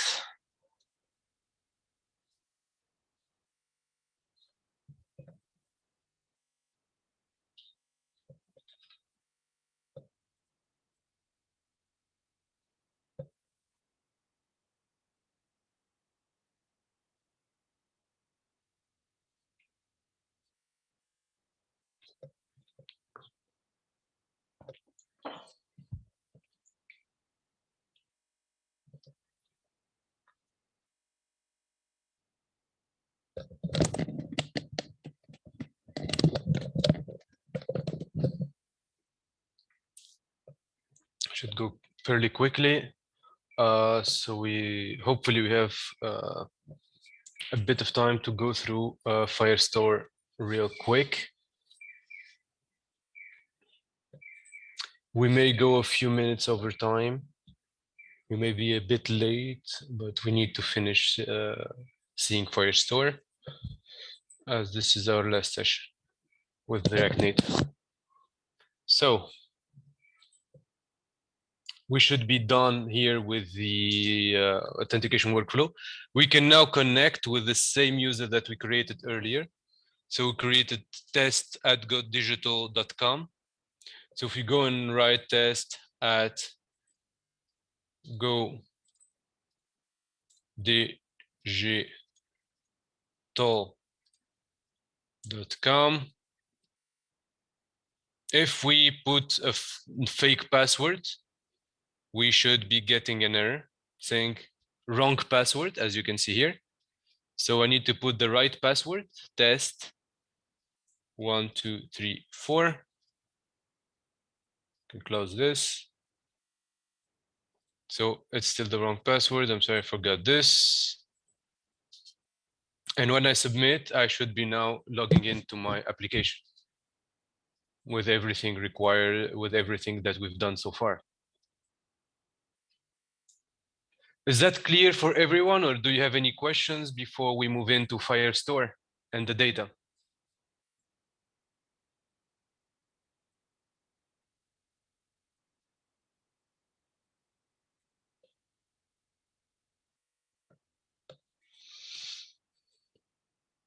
Hello. Are you guys still here? Hello. Yeah, okay. So any questions, or is everything clear? Okay. So it seems there are no questions with the authentication workflow. So this is basically Firebase authentication. It allows us to basically get authentication working quite fast, as you can see. So the promise of basically gaining time is definitely fulfilled, because this wins us a lot of time. We don't have to write the backend for it. We don't have to write basically anything. All we need to do is basically it's a single line for any part of the workflow. So now we need to work with Firestore. If you remember Firestore, we played with it a bit. I explained it last week.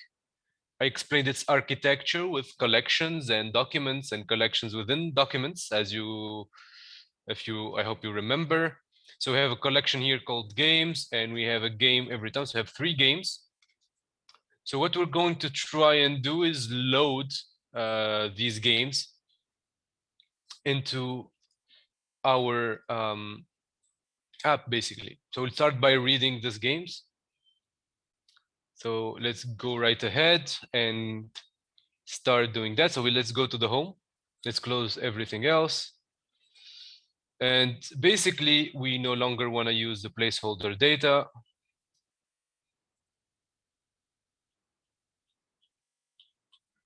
Where is the placeholder data, placeholder data, placeholder data? There we go.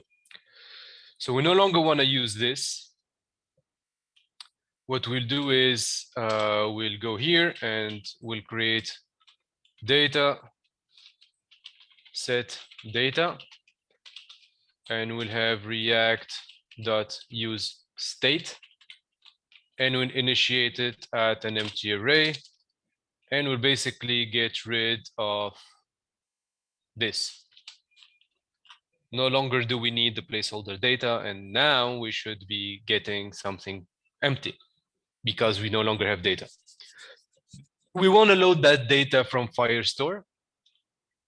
So what we'll do is basically we need to import Firestore. We'll add a Firestore here. And what we'll do is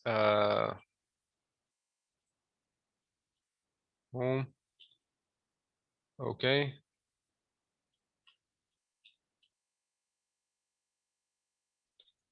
Component, home content, okay. So here what we'll do is we will create, write a new function.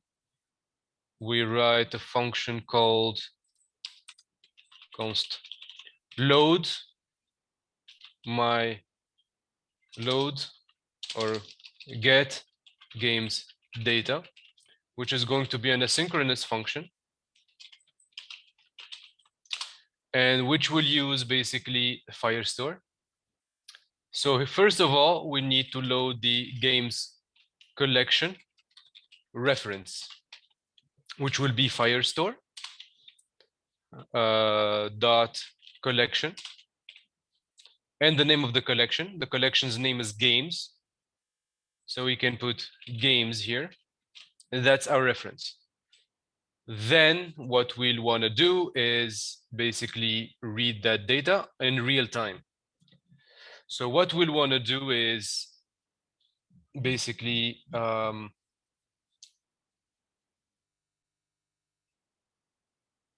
sorry, we can have it in one-time read. Let's start with that.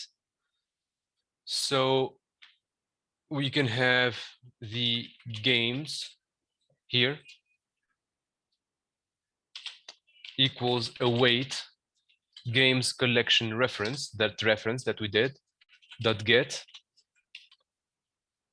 And we can actually log it here so we can see what's happening. Debug, get games data, and we'll be logging the results, right?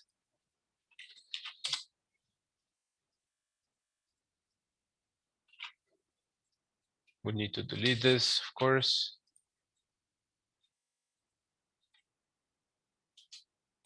And what we'll do is that we will add a use effect here. The use effect. We'll have react dot use effect. We want it to run at the start, so only once, so no dependencies, an empty dependency array. And we'll call the function get games data. Of course, we'll try and put this in a try catch so we can catch errors. Dot error, error. Okay.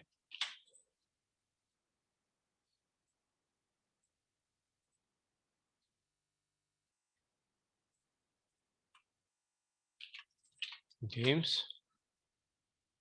There we go. And we should get it here. So games, we should have the snapshot, the docs and everything. So now what we do is that we need to get it like this. We can have,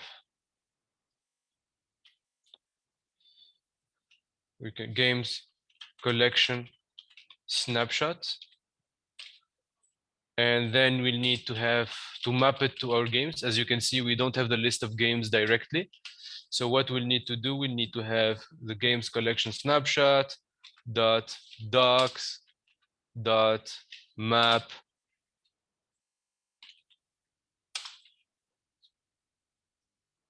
return map, excuse me, so doc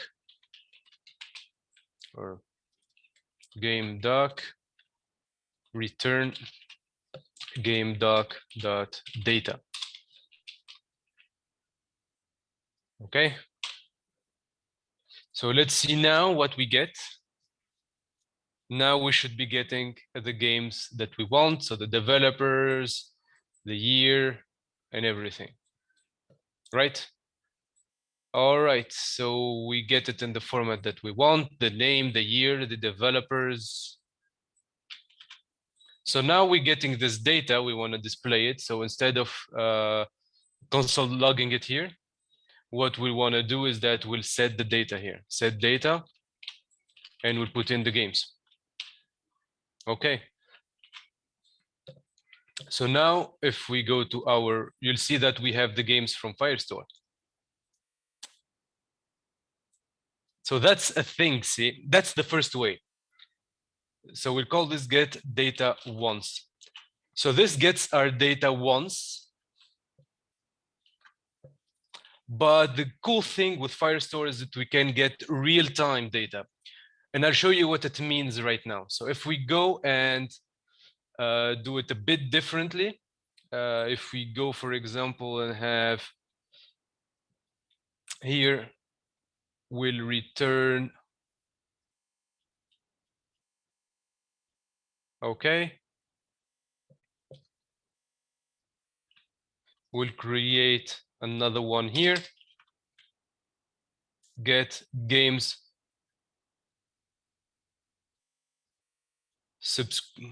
or let's create another one, subscribe to games data. And we no longer need it to be asynchronous. We will get rid of the try and catch. Now what we'll need to do is that we will get the games ref as usual, but instead of getting, what we'll do is that we'll directly return the games collection ref dot on snapshot. We'll return this like this, and we'll actually have it. Actually, we won't do it like this. Return snapshot, and we want to have it on update, on error, and we want to give this on update and on error. Okay.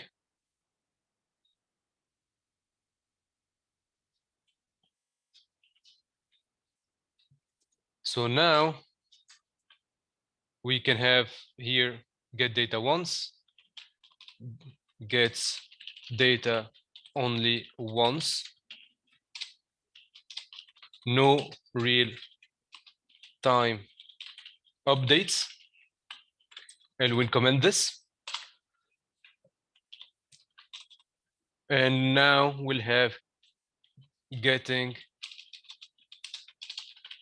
game data with real time updates.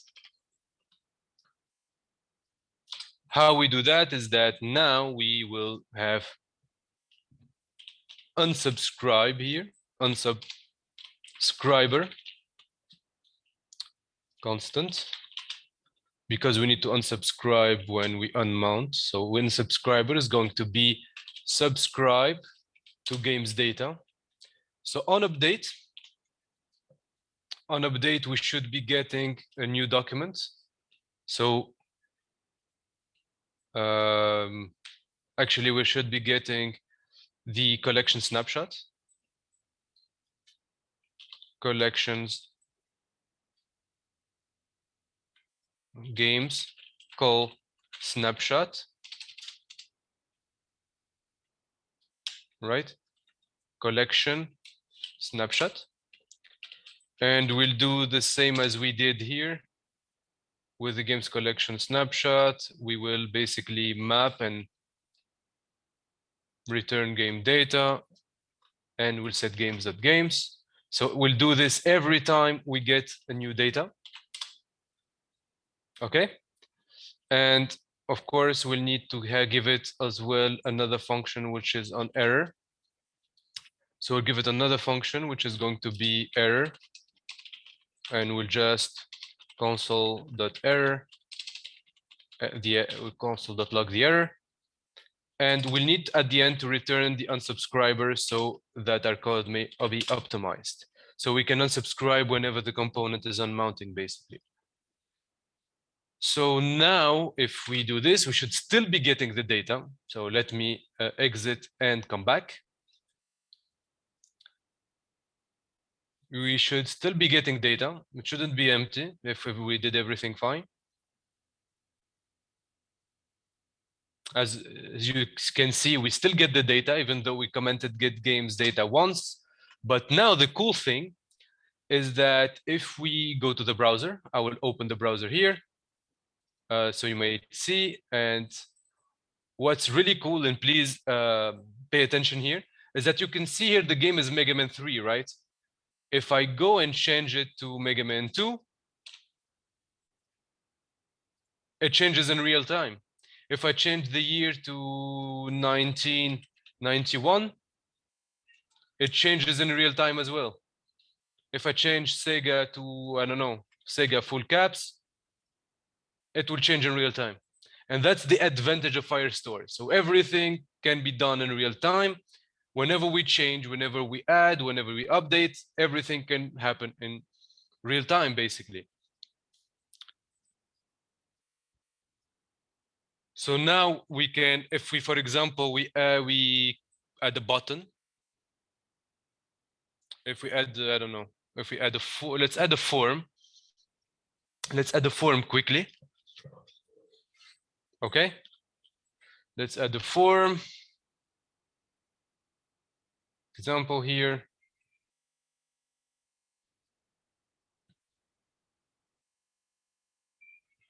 So call view. We'll add something else here. We'll add another layout, and we'll add quickly a few inputs.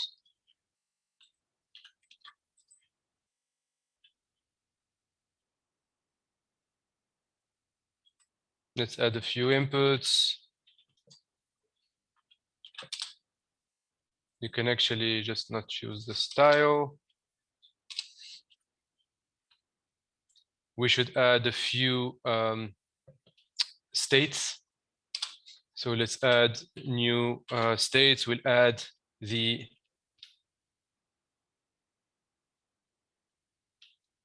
name.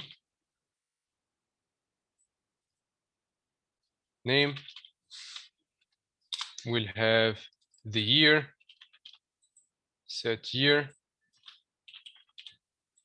and we'll have the developers, set developers here. We'll have everything be like this.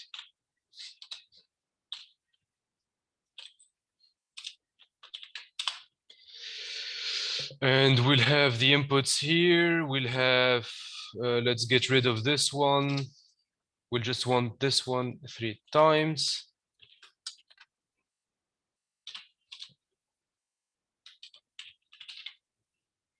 We'll add text here.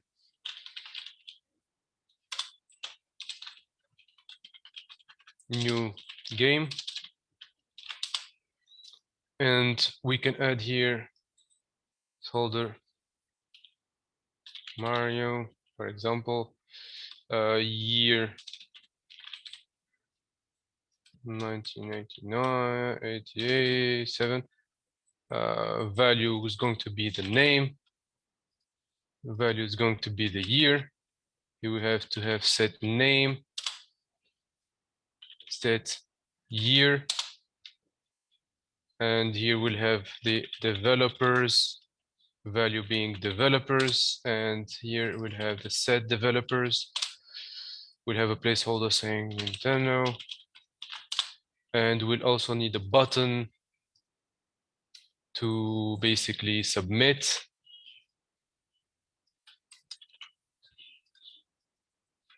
and we'll call it submit. Whoops. We'll add a function called submit new game here. And we'll add it just here. We'll add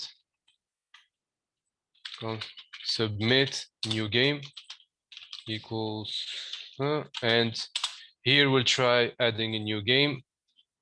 So let's see if this works. What's the issue? Cannot fire variable inputs.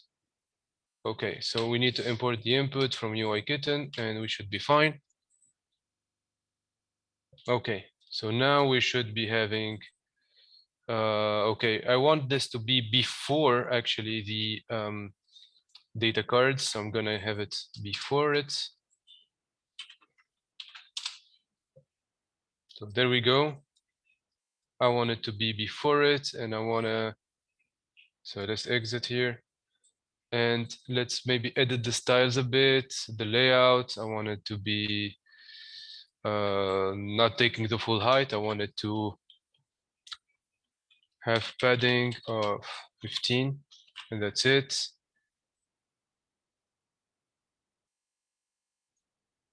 We have this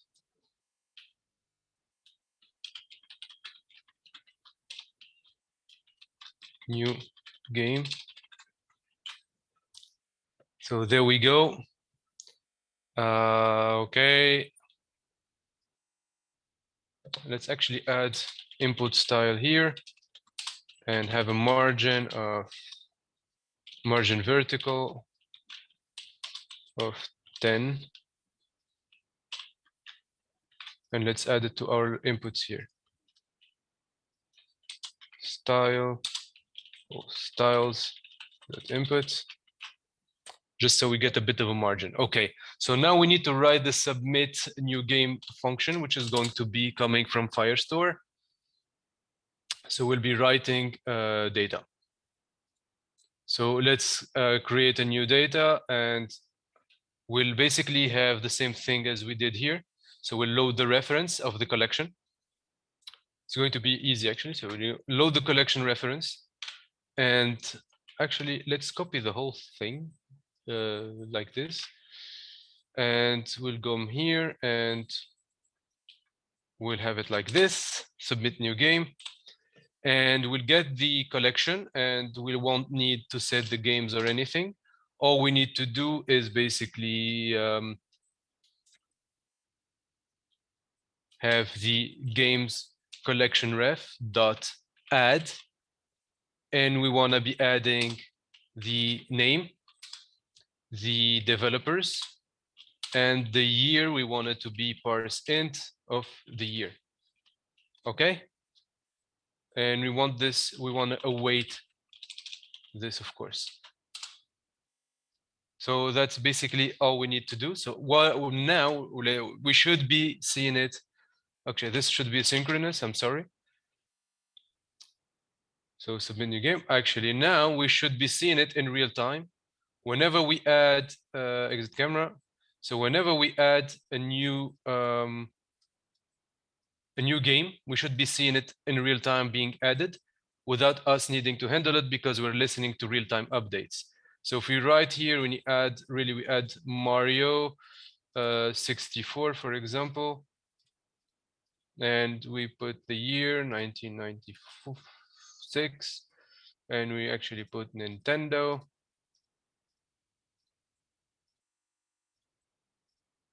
If we submit, we should be seeing it being added here. As you can see, Mario 64 is being added. So it's added here. If we add in something else, let's say, for example, Bomberman, we won't be changing the form values much, just the name. Well, we should be seeing Bomberman being added here with everything, exit camera. So Mega Man, we see Bomberman. So that's how we add basically. And of course we could update as well, but I invite you to see all the possibilities by reading documentation, Firestore, and everything. But this is how basically you would do it to basically hook into Firestore. So do you guys have any question regarding that?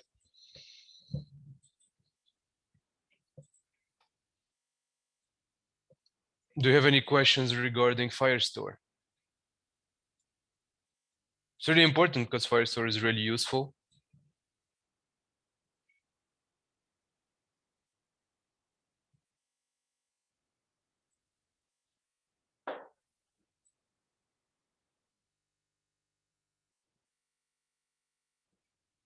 Hello, you guys still here or not? Yeah, so do you have any questions regarding what we just saw? Or is it clear?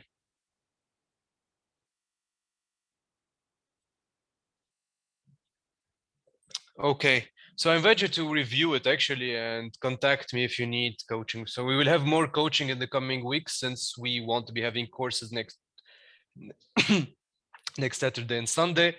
We'll actually have more coaching because as well as like before I leave you guys, I'll need you to stay with me 5 more minutes because for the next 3 weeks, we'll actually be doing a project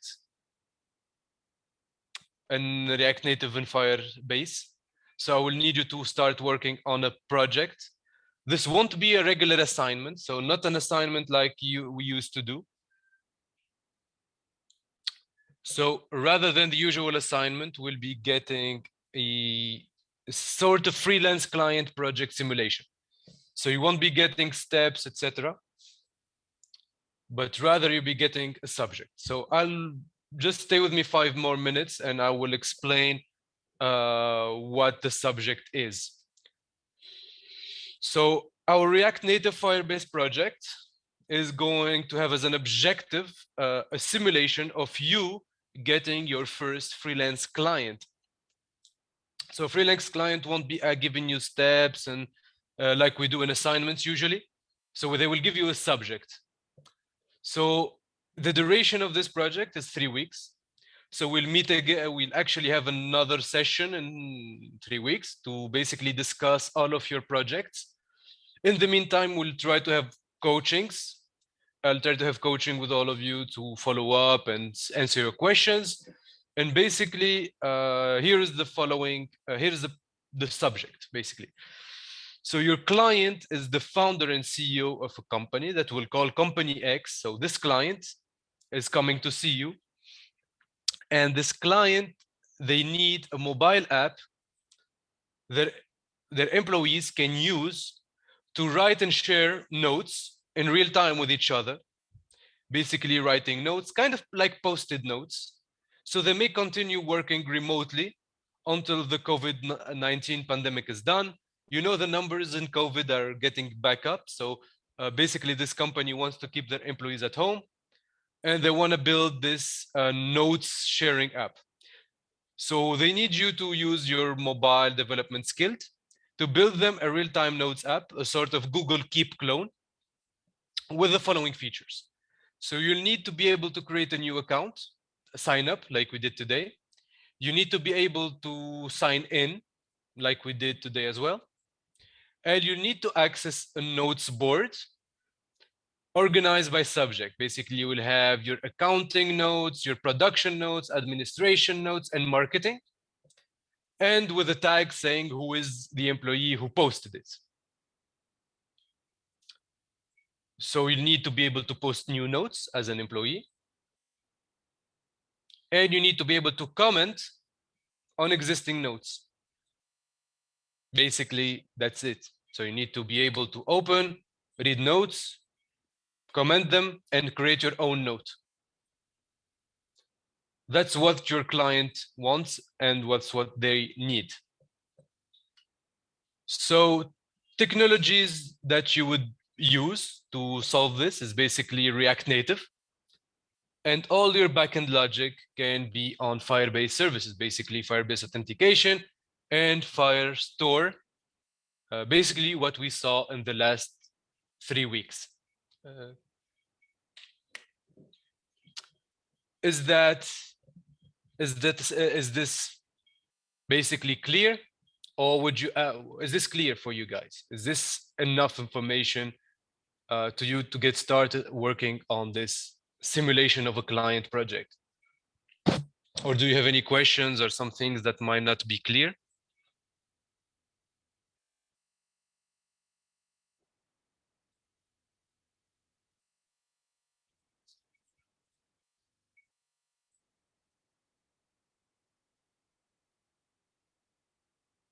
Good. So this is a project you will work on for the next few weeks. As I said, I will please reach out if you need coaching or questions regarding this, and I'll try to help you the best I can to build your first, well, kind of a client project that you'll be able to put in your portfolio and everything. So thank you guys for your time. I believe we reached the end of today's session. I hope it was interesting for you, and I hope it was instructive. So thank you for your presence and attention, and I wish you all a great day. And well, goodbye. Have a good day.